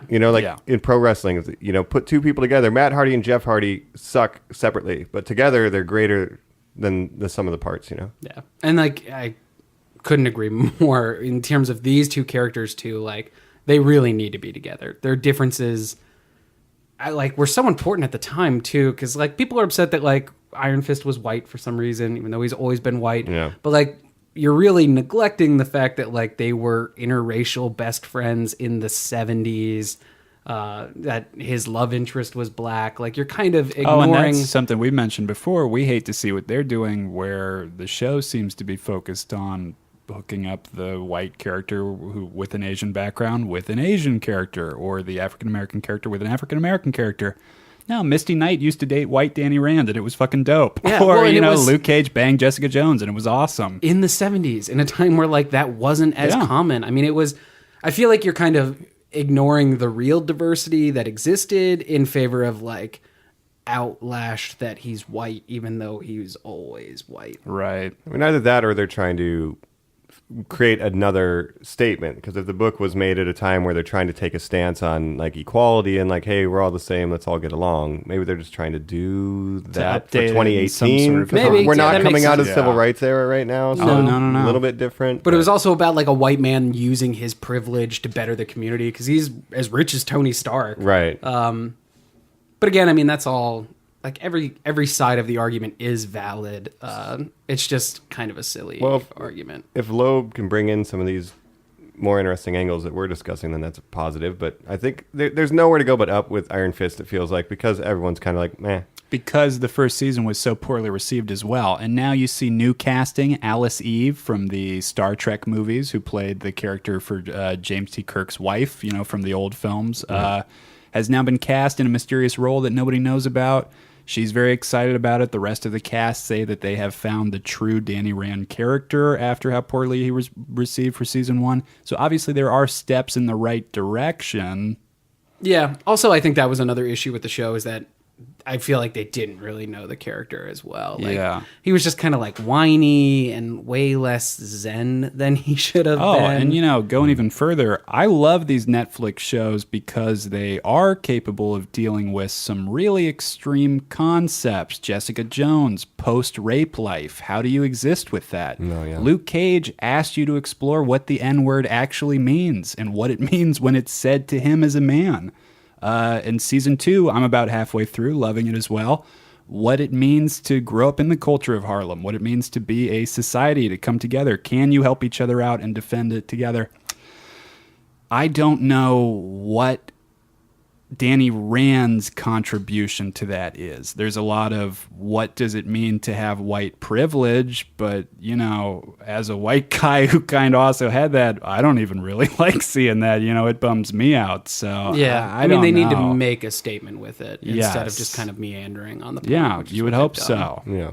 And especially when people criticize these too long seasons of too many episode orders, you really have to hope. I hope with this panel at season 2, they excite us. They show off incredible fight choreography, incredible costume, maybe. I mean, we've been fucking jonesing for that too. Something to get us hooked. And they did the thing that they always do in season 1, where you introduce the rival, the main villain, as a friend. Do you think we'll see that explored more? Oh yeah, Davos, the character Davos, will certainly be the bad guy of season 2, I would guess. I don't know. They've also done a really good job with these Netflix shows of circumventing those tropes. Like in Luke Cage season 2, you kind of don't really know who the bad guy is actually. They do a good job of also humanizing them or making it like something like The Wire. So come on, Iron Fist. Yeah, we saw that a let's lot see. with Kingpin. Yeah. Yeah, in season 1 too, with Marshala Ali, who played Coppermouth, who was very beloved as well. Or Cottonmouth, I'm sorry. Cottonmouth, yeah. Well, I mean, Iron Fist, let's see what they do. Yeah, let's see if it tries to win us back over. Yeah. So that's wrapping up Thursday. Going into the Friday schedule, it starts off with the Fear the Walking Dead panel, and then after that, Vikings, but then also a Walking Dead panel as well. So we're seeing a lot of heavy, this is another AMC program that's coming there. Is Vikings a fucking Comic-Con property? Right? Well, that's kind of the thing. Everything is a Comic-Con That's what I mean. property. It's not even Comic-Con. It's just like film and TV. Like, I know Walking Dead was a book. Yes. And the Marvel properties are books. But, like, what the fuck is Vikings doing there? No, I see what you're What saying. are NFL It's stars terrible. doing there? What is it becoming? Something like Sons of Anarchy comes too. Like we're going to spin off the Mayans Club. I don't. What is that? God, we're just going to get AMC Con, right? Yeah, Fuck it. exactly. I mean, We that's might as basically well. what it is now. So, Walking Dead, right? Jump to Walking Dead, because this is something, guys, I truly believe we could cover in an upcoming episode. I think we could do a zombie episode or a Walking Dead. Maybe around Halloween we do all good horror idea. stuff, right? Yeah. The whole month of October we'll have horror episodes. Yeah, Great. yeah, Love that's that. great. But Walking Dead, I feel like it's on its last shambling, decaying legs, right? I mean, that's my Just needs to opinion. get So that's stick going to through the be brain. the point of these panels, right? Right. Fear the Walking Dead. This is going to be the first time where it ever ties in with the main series. Morgan, one of the main characters from The Walking Dead, has set out now. There's a time jump. He has joined Fear the Walking Dead. And Walking Dead, I mean, they've been hemorrhaging viewers left and right. Guys, they are going to be pushing like crazy to get more viewers. They killed Glenn to try to spike viewership and did not. It did the opposite. Well, and that's when they were, they had veered from the comics. The killing of Glenn was something where I feel like they were really trying to get hardcore fans back because that is a pivotal moment in the book. Sure. But now with some of the cast leaving and like rumored, supposedly a lot of contracts coming up. Let me ask you this. Rumored? I thought it was official. Supposedly rumored for now, but let me ask you this, guys. Are you caught up? Oh, no. I gave up the season. Didn't even think about it, Joe. No, same with you guys. We dropped last season as well. Yeah. I stopped a little bit after the prison. Wow, so you're a long time. Like after the governor and stuff, like they rushed through the governor storyline. There's so much more in the book. And once I got to the point, I think it's the season after, where basically Terminus stuff? Terminus, yeah. That's when I gave up. What frustrates you? What is it that turns you guys off? Okay. You have a whole season, and then the only episodes that are of any impact are the mid-season break and the season finale. The rest of it is just slow-ass build-up and non-sequiturs, it's a waste of time. It's just filler. And like the only time something that actually happens that moves the plot forward is in that mid-season break and the season finale. The rest of it's just bullshit character stuff that really doesn't mean anything until you have that big moment. That big moment, the big test death. Them, the actual not agree more. Test that they have to go through to change. The rest of it's just like... It's pitiful plotting. I mean, truly. It's so slow and meandering. Screenwriters who are like, well, sweeps is at this point. This is when the summer pickup is. These are the points when we got to get more viewership. We got to get more. I mean, it's also, and now this is affecting Fear the Walking Dead as well, just under a constant shift of showrunners and writers and creators. You can't pay people to stay on this show, and I think that's a huge problem. It's almost like not having a singular creative mind driving the thing forward is a detriment. Yeah. Wow. I mean, it's almost like they got bigger than they could handle. Like, really, like, they started like, remember when you could get the season 1 Blu-ray and it would come in black and white? Oh, sure. Yeah. There were lines lifted directly, from the panels book? lifted directly. Well, I mean, think about I read the books too. Riggs. Yeah, and the books are great. I mean, like, again, they're a lot different. We'll do a Walking Dead episode. Yeah, but so we got Fear the Walking Dead, which that's not related to the books at all, correct? Nope. No, and just You guys another cash watch grab. that. That's one that I've never tuned into. I would assume Jacob, friend of the podcast again, will probably be our guest that episode. He loves Fear the Walking Dead more than The Walking Dead at this point. I mean, again, we'll talk about it more later. Even he's starting to get out because Scott Gimble is now taking over that show. Yeah. Again, that's just a big the problem. change in showrunners and staffing. I like the difference in tone in Fear the Walking Dead.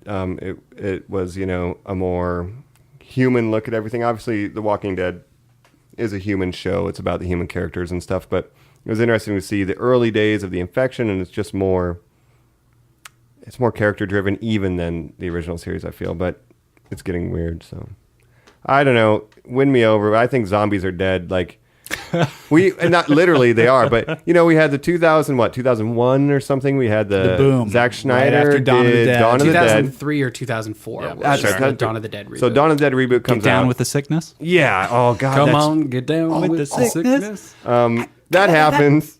And then we get the zombie boom and Zombieland. Yeah, Zombieland. Zombieland 2 just announced, guys. Can we talk about that? Next year, 2019. 10 Returning years since cast. the original. Oh, Wow. God. Yeah, I don't know about any of these. Yeah, Walking Dead comes down to, much like the zombies themselves, the series doesn't know that it's done. It's dead. It's decaying.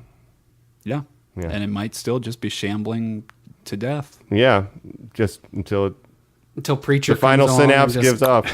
Yeah, so let us prove know, us wrong. listeners. Yeah, prove us wrong, Walking Dead. We'll or don't, see. and just get out of the way. Like the vampires finally died. Yeah. I mean, I like vampires. Very I like true. Anne Rice books and stuff, but they finally fucking died. Twilight, Vampire Diaries. All right, we're done. No more done. vampires. Zombies, it's time to be done. Let's give it a rest. So what do you want, Mike?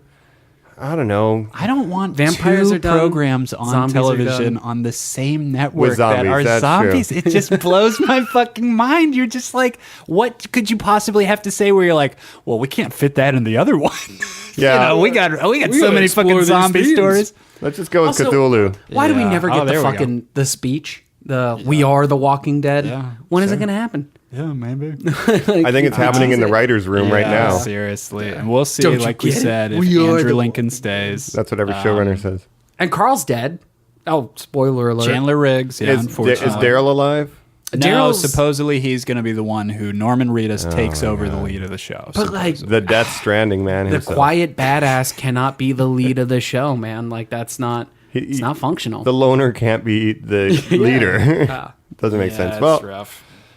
all right. Well, I'm not going to be tuning in, so I'll let the internet tell me if it's good or not. And let us know if you want us to do that episode, folks. But tune in on the rest of Friday. Coming up next, we have Hulu's new show, Castle Rock. Now, Castle Rock is a big city in the Stephen King universe. He has many books set there. The premise of this program is it's sort of a blending of those worlds. It's an original miniseries produced by Bad Robot, J.J. Abrams' company. Are you guys excited for this? So if it's J.J. Abrams' Bad Robot, it'll have a very good beginning and a very disappointing ending. It will be very long. It will have twists and turns. Very intriguing and ultimately disappointing. But it's also got that Stephen King flair, so you can't... And he's hot as hell right now, guys. Can we talk about how Coming if off it of has It. his name on it, it's getting greenlit? Yeah. We've got Bill Skarsgård, who stars as the clown in It, Pennywise, in this TV show. He's in Assassination Nation, too. I just looked it up. Oh, very cool. Skarsgård's getting a lot of work coming off of that great Pennywise performance. I thought the It film was the best horror movie I've seen in years. They're so bad now. They're all jump scares. This had that, too, but it had good character. plotting, good energy. Yeah. Yeah. Available on Absolutely HBO now. agree. Yep. Ooh, very cool. Great. Yeah, super excited. So Castle Rock, we all know it's built above the famous Fraggle Rock. It's a little bit darker tone than that. Shut up, Mike. Okay, so are you guys huge Stephen King fans? Stephen King, one of my favorite authors of all time. Okay, I haven't read the Stephen King, but I've seen a lot of the movies, obviously. So I appreciate it, but I haven't read it. Joe? Oh, I can't wait, man. Like I am super excited about Castle Rock. The trailers and scenes that we've seen have intense dialogue, almost like a Twin Peaks esque yeah, vibe very to true. it. I think it's going to take almost like the modern version of a Canterbury Tales. I'm interesting. very excited for what we're going to get in Castle Rock. My feel with it is it sounds like an adaptation coming from the BBC, the name Castle Rock. Yes. But I just don't know that because I don't read the books. But from what I understand, Stephen King's world is like almost a shared universe, right? Like Dark Exactly. Tower and the In the stand. beginning, yeah. So this is really playing into that as well. Supposedly you're going to see Easter eggs littered across the entire universe. I can tell you guys this. The first episode revolves around the Shawshank prison. Yeah. Wow. Where they find a prisoner buried away in a mysterious room that they didn't even know was there. And I mean, that they're sounds waiting to so talk to fucking him. cool. Yeah, I cannot fucking wait, man. I think it is This is all original, right? All Yeah, original. all Totally original. Hulu show. I think it's going to be one of the shows that really... I mean, I think it's their Stranger Things, not to jump the gun. Yeah. Well, it is because it's going to be referencing a lot of stuff. Remember? Yeah. Do you remember it? Do you remember Shawshank? But anyway, go ahead, Joe. I mean, I just think it's going to be the horror show on the platform that everyone's excited about. It's their second take. They also did that 11/27/63, the JFK James Franco, right? assassination, With the James James Franco, Franco. yeah. I definitely got those numbers wrong. Don't yell at me, listeners. Yeah. But I'm very excited to see it. Love the actors on it. Jane Levy, please marry me if you're listening to this. Sissy Spacek. You can't go wrong, guys. Please adopt me if you're listening to this.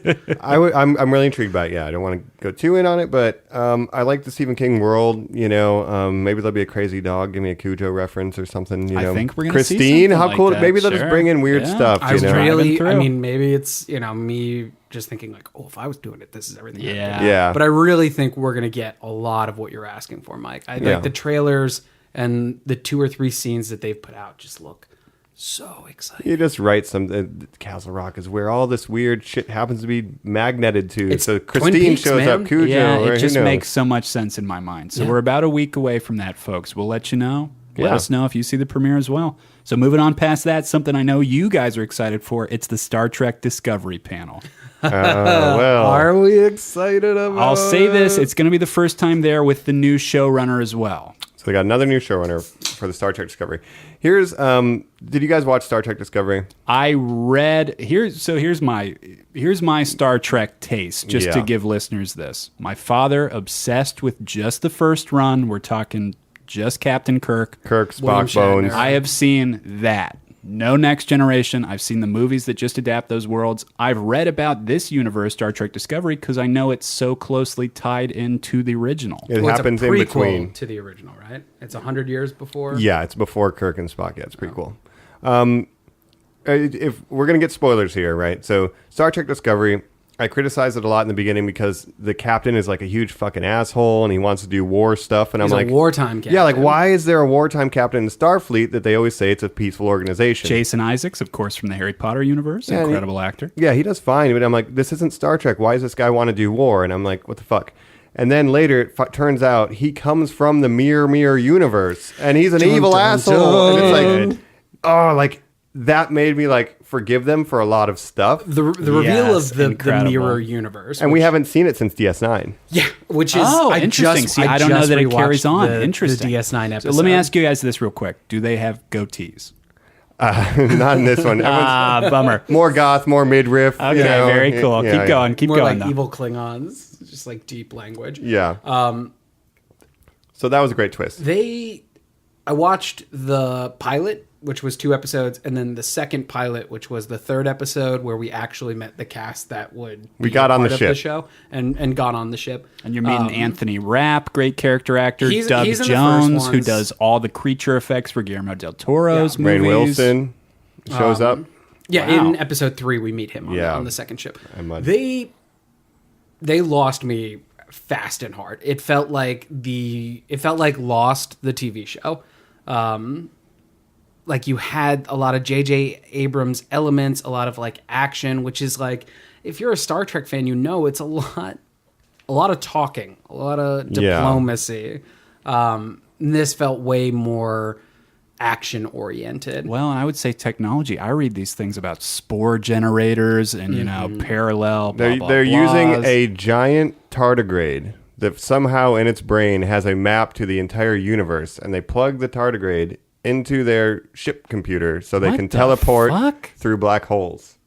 Oh, I did not know that. And it's a big animal rights issue because how can we do this to an intelligent creature? Well, I'm from the mirror universe. I'm the captain. Just do it. Well, like I know Mike and I just keep yelling mirror universe. If you don't watch Star Trek at all, true. This is something that was introduced original series in the original series. Yeah, that's this episode that my dad was obsessed with. Yeah, Mirror Darkly, and they make comic books about it. Well, we have to do a Star Trek episode where we talk about all of this. Yeah. But that's when they brought me back into Star Trek Discovery. When they were like, "Oh, he's from the mirror universe." It was like, holy fucking shit. That's why this show sucks. Yeah, exactly. Because we're in the wrong universe. Yeah. It wasn't like, it felt, up until that point, it felt like they were kind of spitting on the legacy of Star Trek. It was way more war and action and violence based and less about like morality tales. The reason I love Star Trek is because they're little morality tales wrapped inside of science fiction. Okay. Knowing and the second they said mirror universe, it was like, holy shit, they're doing this on purpose. They're showing us this violence for a reason. We're gonna get a payoff. We'll see what they do with season 2 now that they've gotten me back. I think their problem was though that it was really ballsy to do that, to set up a new Star Trek universe for fans that are long-standing for the series, and it is spitting in their face. It's all action-based and violence, and then you say, gotcha, it's still Star Trek. But you lost so many people on those first couple episodes, myself included. I didn't go back till a little bit later when I learned the twist. When I knew the twist. Well, and don't you think the writers have to earn that for the second season of, okay, but it has to be real Star Trek now. How good are you guys at that? Because to be honest, the Orville is better at that's what I hear. I'm a fan of that, honestly. It would have been great if they had a regular first season and then the captain starts to behave strangely and do more wartime stuff, and then you learn it's a mirror universe thing. It'll be better for second season. Give us a regular Star Trek universe, but they're trying to get the Abrams fans that are used to the action and the Jeremy Lin style. So. But honestly, every time we talk about a Star Trek show, Mike, what do we say? Like, well, it doesn't get good until the second season. That's true. So it's almost like they were like, okay, well, fuck that. We'll just start with our second season plot. That's true. So I'm intrigued. I'm going to give it a chance for sure. Yeah. That's a good way to look at it. Excited. Star Trek, like, whether you want it or not, you will get an episode where we will talk all about the comics and the video games as well, because they do comics just set in the mirror universe where you see these alternate versions of like evil Riker and shit like that. Sure, evil so Spock. Fun. Some of my favorite episodes ever are the mirror universe versions of Enterprise, which is with Scott Bakula. Oh, see, I haven't seen those Evil yet. Scott Bakula is so fun. If you're a Quantum Leap fan, I'm a huge Quantum Leap fan. I like to imagine Mike, shut up. all of Enterprise is just one big leap. He jumps in. He's there forever. My Ziggy's dad wanted to build this ship. Yeah, he's like, I just gotta get peace with the Klingons or whatever. All right. I love the Deep Space Nine versions of everybody because it's like weirdly sexual. Oh, even in Enterprise, everyone's just more sexual. Yeah, they're basically all like sexual deviants who love violence. That's the mirror universe. Yeah. Am I in the mirror universe? Yeah. It's great. Sounds like a... But yeah, Star Trek. Super excited. You'll definitely hear more about it moving forward, normies. And hopefully it's a good season 2. You know, let's get some good info on that. We'll see. I mean, it was all ballsy to begin with, too, because it's on CBS All Access. I think that's the biggest problem. Yeah, It is that should've they're just not been- getting a good audience for it. Yeah, well, and you're fucking Star Trek, man. You can't be on primetime. Well, no, that's the hook. They think Or the at draw least- of the property will bring people to the platform. Nah, you got to put it on Netflix. Yeah. At least put it on Netflix. Anyway. At least put season 1 on something. Yeah, because no one can see it. No one can see it unless you bootleg it. I didn't pay for CBS. Get the fuck out of here. Oh, I told you guys I read about it. I have no way of tracking down those episodes. Yeah, CBS, you're too I'll late. share you some bad boy links. Yeah. Bad boy links. Bad boy links not in the script. No, Yeah. you can't Sorry, get guys. that. And All like, right. sorry CBS, but like, also wise the fuck up. Yeah. Yeah, you're too late. You're not going to make your own fucking platform, CBS. Shut up. Yeah, you don't own DC or Marvel. I'm yelling at you like I'm in Ghostbusters 2 right now. All you fucking and you're have is in a Star Trek, toaster. and you won't even let people watch it. You're idiots. really. Anyway, moving on. So moving on, we're jumping on to further on Friday. Universal Pictures is bringing 2 films for their panel on Hall H. They're talking Glass, the M. Night Shyamalan crossover between Unbreakable and Split, and the Halloween reboot. I'm so excited for both of those movies. Really? Okay, what do Didn't you we guys get a think? Halloween reboot with Rob Yes, Zombie? yes. Yeah, we're but that was moving garbage, past and it. we're getting a real one. No, the beginning of that movie was great because it shows Michael Myers fucking with like dead animals and stuff. Like Yeah, it's he's a really little he serial kills killer. his bully. yeah, it makes it like really like uncomfortable. Like that for me felt like Rob Zombie. Like he does some dumb shit, Have you seen? but that was good. Have you seen the sequel to that though? No, I did not watch the sequel. Oh boy, the sequel to that is trash. Well, let's talk about this new one. real Yeah, quick. so what are they doing with that? We've got David Gordon Green, huge indie director. I mean, he's the guy who did Snow Angels back in the day, George Washington, you know, just incredible films. The thing people might know him for, Pineapple Express. Oh yeah, okay. Which was his first dive into feature films, and it was taking a comedy and adding like that weird level of violence. Oh, for sure. Like Action the ear getting element, blown super off. dope. It's Yeah. like our version of Hot Fuzz, like the American version of Hot Fuzz. Absolutely, I Like would this say weird that. comedy action movie, buddy cops, even though they're not cops. It's like kind of like that. Yeah. So he's got a huge relationship with Danny McBride. They went to college together. The two of them pitched this film, co-wrote it together. David Gordon Green directing. You have Danny McBride, who's going to be starring in a part as well, and wrote the film. I gotta say, the trailer did not grip me. It seems to be following an English documentary crew. It takes place with the continuity of Halloween 1, so we see an older Laurie Strode, played by, of course, Jamie Lee Curtis Yep. from the first one. You hear a John Carpenter score. I don't Okay. know. The thing that's weird about it, and like the biggest hurdle to get over, because I am a huge Halloween Michael Myers fan, and even beyond that, like Halloween 3, Season of the Witch, I'm even in on that, man. Oh, boy. John Carpenter, in my opinion, changed the scope of American horror Hell film. yeah, baby. He also was like begged to make this movie. I mean, like they brought him the script and they said like, look, we're not going to do this if you don't like it. And he was like, I really like it. So he is 100% on board. Knowing that he's 100% on board puts me 100% on Yeah, board. Okay, it makes yeah. you feel a little better about it. He is going to be doing the score as well for Which this is film. so fucking cool. Like he wanted to be Yeah. involved, and he is super involved. I listened to an interview with the guy from Blumhouse. What's his name? Jason Blum. Jason Blum. Yeah. And listening to him talk about it, where he was like, "Look, like you're the master. We want to honor you. We want you to feel like this is worthy of the Halloween moniker." And he was on board, so that gets me excited. I think the biggest hurdle they have is they're ignoring all continuity outside of Halloween 1. And like Halloween 2 takes place 6 hours after the first movie. Yeah, unfortunately. So if you're like, you're just ignoring that, I mean, it's definitely a weird pill to swallow. People who liked movies like H2O, where you saw Laurie Strode come back and she had Throwing it away. Yeah, like none of that exists anymore, which is weird. Big hurdles in the remake horror market. We just saw The Rings fail. Scream 4, of course, was a huge disappointment. I think that's going to be the big hurdle. It's coming out at a weird time, close to Halloween, but kind of not close enough. Are Not close people enough, going man. to be September. going to It it? needs to really come is. out on Halloween. What the fuck? fuck? It needs to come out October 1st. You think that would be the most so you get the whole logical. month. But coming I out would do it old mid-September... school. I would put it on the fucking date. It's a hard sell. That's why I don't I'm not know, Hollywood. guys. I don't know. Well, if he's on board, you know, It gets you on board. yeah, exactly. That's it. That's it. We had a time where prolific directors were doing. You had Wes Cravens and Sam Raimi and John Carpenter. Oh, hell. And like we just mentioned, if you thought Stephen King, I mean, if you thought those work, if this works, we could see Big Trouble in China remakes. We could see he will never do that. Escape from L.A. remakes. He's I'm so just saying, fucking trying over it. mine there. Yeah. Escape from New York and Escape from LA for years. For a very and long years, and time. they just Give me cannot Kurt figure it Russell, out. dude. He's never been hotter. He's Ego, dude. there's no way he could be playing Snake Plissken still, guys. Oh, of course he could. He's just like the Metal Gear Solid. Escape Yeah, from there we Las go. Vegas. With- That's my pitch. It's There we the go. third in the installment. With Oh. Snake Plissken now. And Bradley Cooper's hangover character is like his buddy. Like, whoa. Well, the twist of the plot would be it's someone has to go get him out of Vegas because he won't leave. Oh my god, that's great.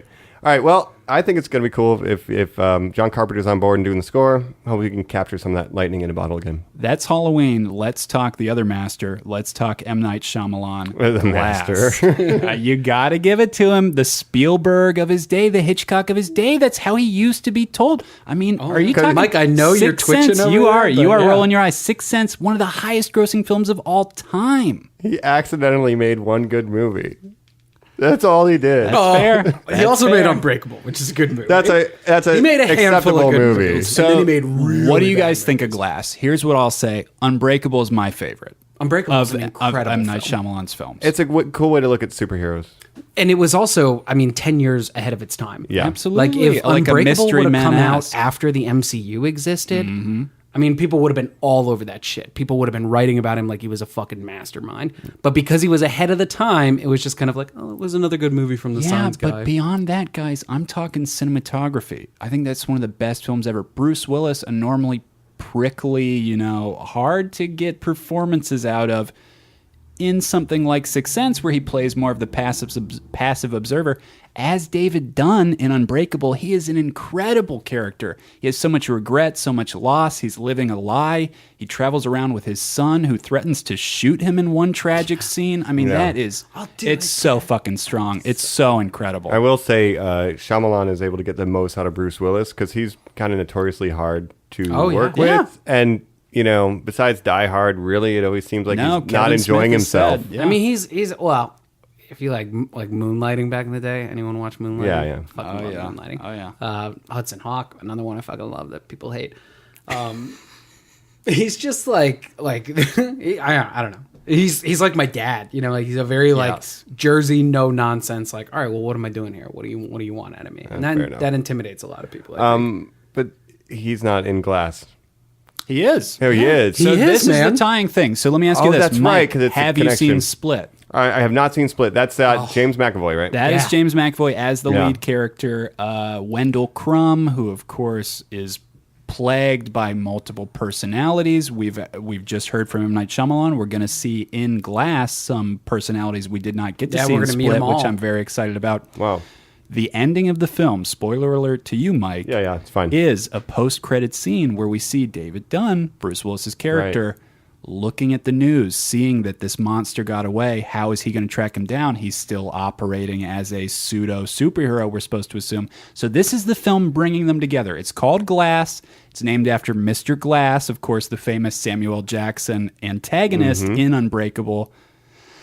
What do you guys think? I think this is a hard sell. It's weird. So the premise is that they are all undergoing therapy and locked in a mental hospital together where someone is trying to convince them that they don't have superpowers. What is that?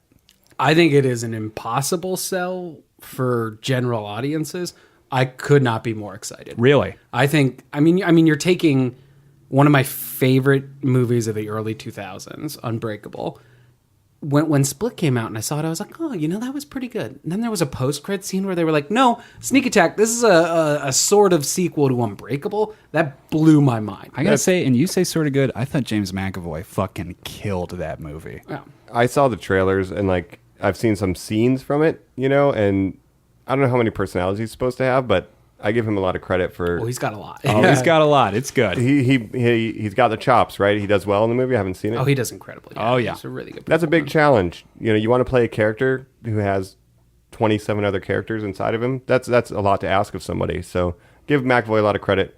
It's a cool way to look at a villain origin.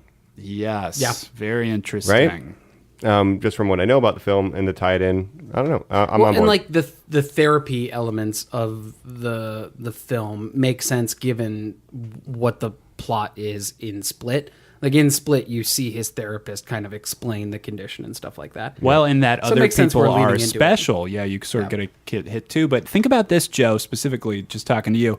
What New Line is trying to do with their Shazam trilogy, it seems like, is a Shazam, a Black Adam film, his greatest rival, as the follow-up, and then a crossover together, a battle it out. That's is there great. anyone else who's doing films like this? The antagonist gets their own story like Split. It's kind of a weird They situation. beat him to the punch, man. Yeah. I mean, that was so smart. And also, like, it's a horror film. Like Split is a horror film. Yeah, It's Anya great. Taylor-Joy plays the girl who gets abducted. We'll see her in this film as well. So we get some protagonists coming together. We get some antagonists coming together. It's stacked. I think it's an impossible sell for general audiences. Yeah. I get why it is such a weird movie. But as a fan, I could not be more excited. We got to say, we haven't seen a trailer yet. We've only got one kind of interesting poster. I think they'll show a trailer at Comic-Con. If or it's some sort of it's footage here. the post-credit scene ties it in. They could be a little shoehorn. Let's make a Shyamalan CU. But It was announced the day after the movie was dropped that they were making They were doing I this. can't believe that. So I really All right. feel like he was like, oh, I'm going to do this. This is where I'm coming back to form. we're going to dig up Bruce Willis. We're going to get him out. And we're going to have him Dig fight him up, James man. McAvoy. You can still get him direct to DVD. That's right. Death Wish just came out. Well, he says that the Beast, the character featured in Split, was originally a character he cut out of Unbreakable. Wow, Before okay. developing him for his own film. No, that's great. Yeah, then. because he was going to be almost like a Bane in Batman and Robin to Mr. Glass. Exactly. originally. Dope. Well, I'm in. I'm Yeah, sorry. I'm sorry. that's I'm sorry. I said interesting. you only made one good movie, M. Night. So, speaking as fans of his, those others, Lady in the Water, Signs, I God, Lady like. in the But I mean, Water. do you guys have any other You like Lady in favorites? the Water? No. I'm just trying to say other films that he has. I like Signs. I never caught the one where the trees kill you. The whatever. Happening. Happening. That's Where right. nothing happened. That's right. That's unfortunate. Except when the guy feeds his arm to the lions. What? No. Oh, that's crazy. He just goes into the lion cage. The only thing I remember from the trailer is a guy laying down in front of a lawnmower. I Yeah. remember being like, okay. What if It's plants... Zoe Deschanel, Mark Wahlberg, and casted nobodies. Yeah, that was a weird way to end the New Girl series. But not fans. Fans are not fans. M. Night. Is this his comeback? It's his chance at a comeback, but we'll have to wait. We'll see. See. Split was his comeback. I should watch it. Give it And a now chance. what he's choosing to do with that is risk it all. And I couldn't Double admire down. that more. Yeah, I admire the balls to double down on it. Yep. Lady in the Water was such a fucking disappointment to me.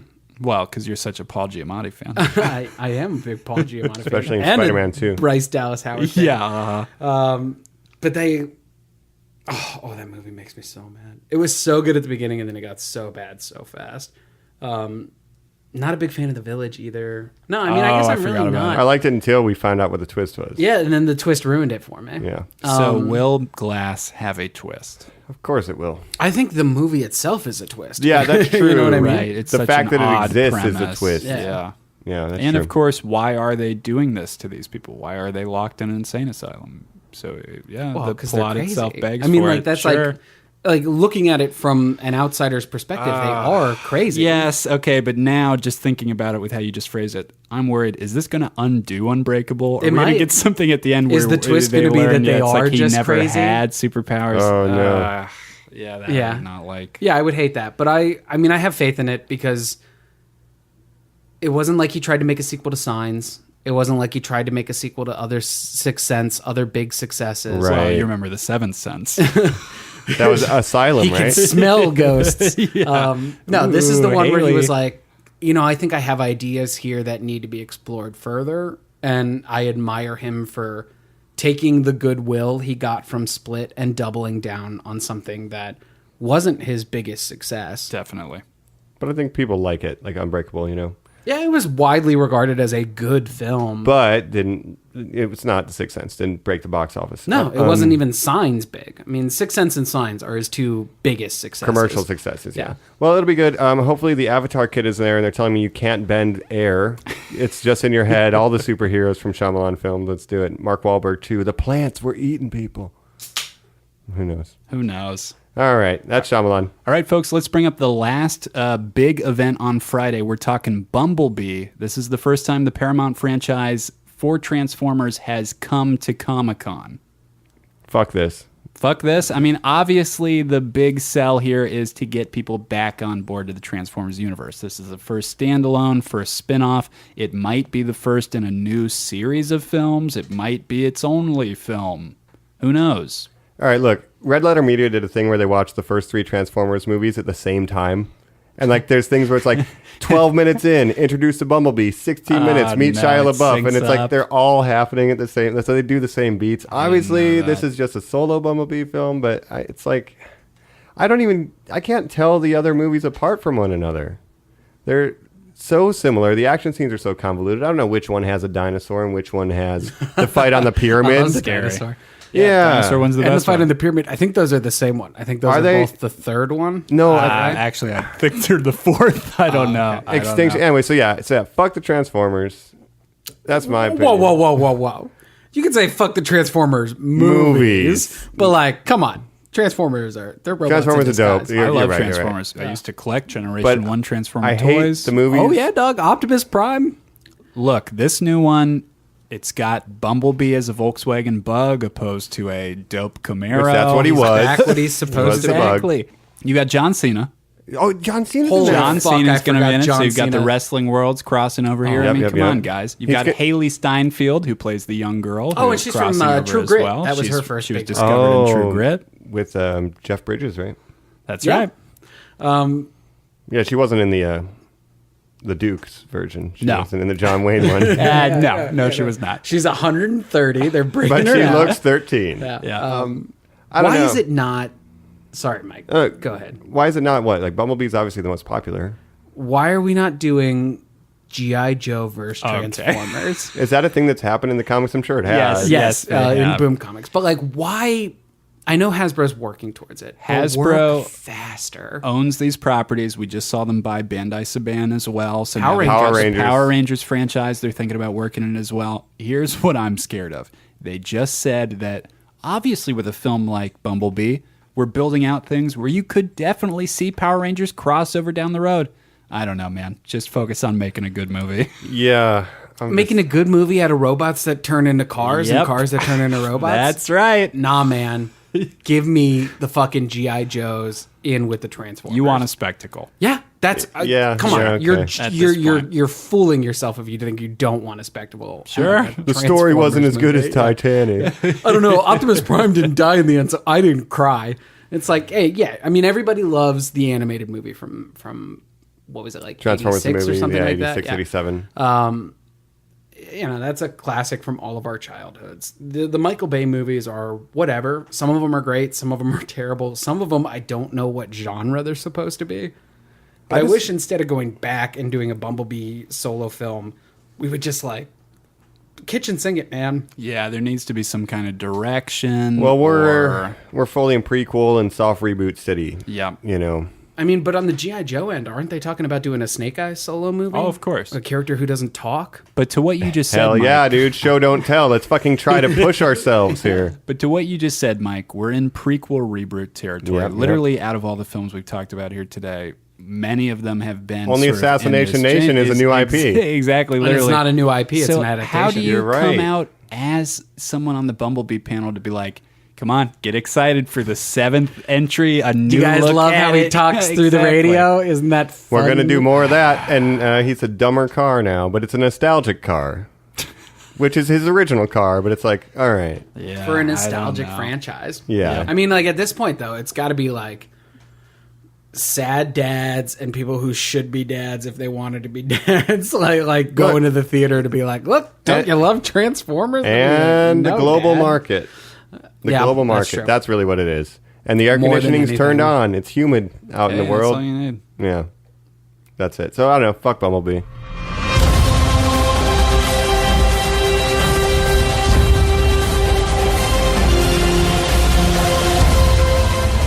people out there who need you.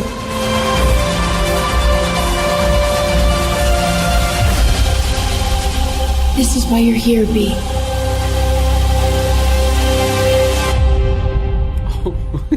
Guys, Mike hates it. I'm so tired of Transformers, man. Well, let me Unless he pose punches this a Power out to you. Ranger. Sure. Let me pose this out to you. On the same weekend, we're getting Mary Poppins Returns. Oh my God, fuck that even more. Bumblebee, Aquaman, that super fast. Which do I pick? That super fast Peter Jackson car movie that's about London on Wheels or whatever it is. my God. Engine. I think magic. it's called London on Wheels. I don't know.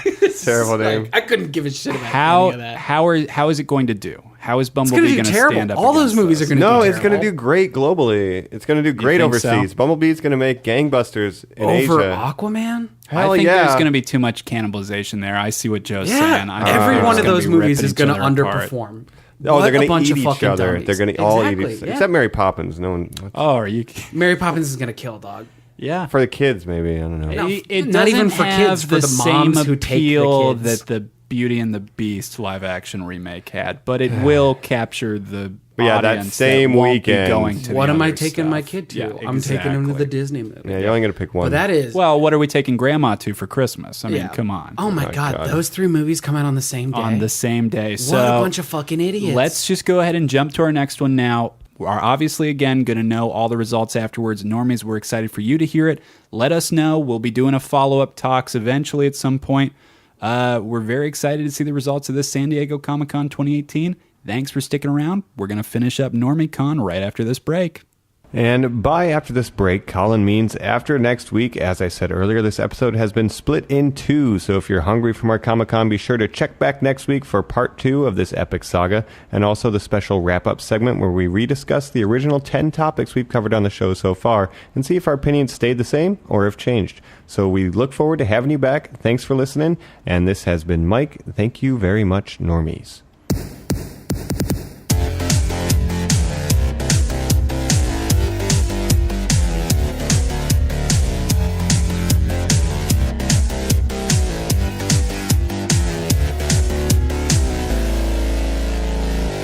Glomp him. Please don't glomp me. What does that mean? I did not know what glomping was. No idea. No idea. No idea. No idea. No idea. No idea. No idea. No idea.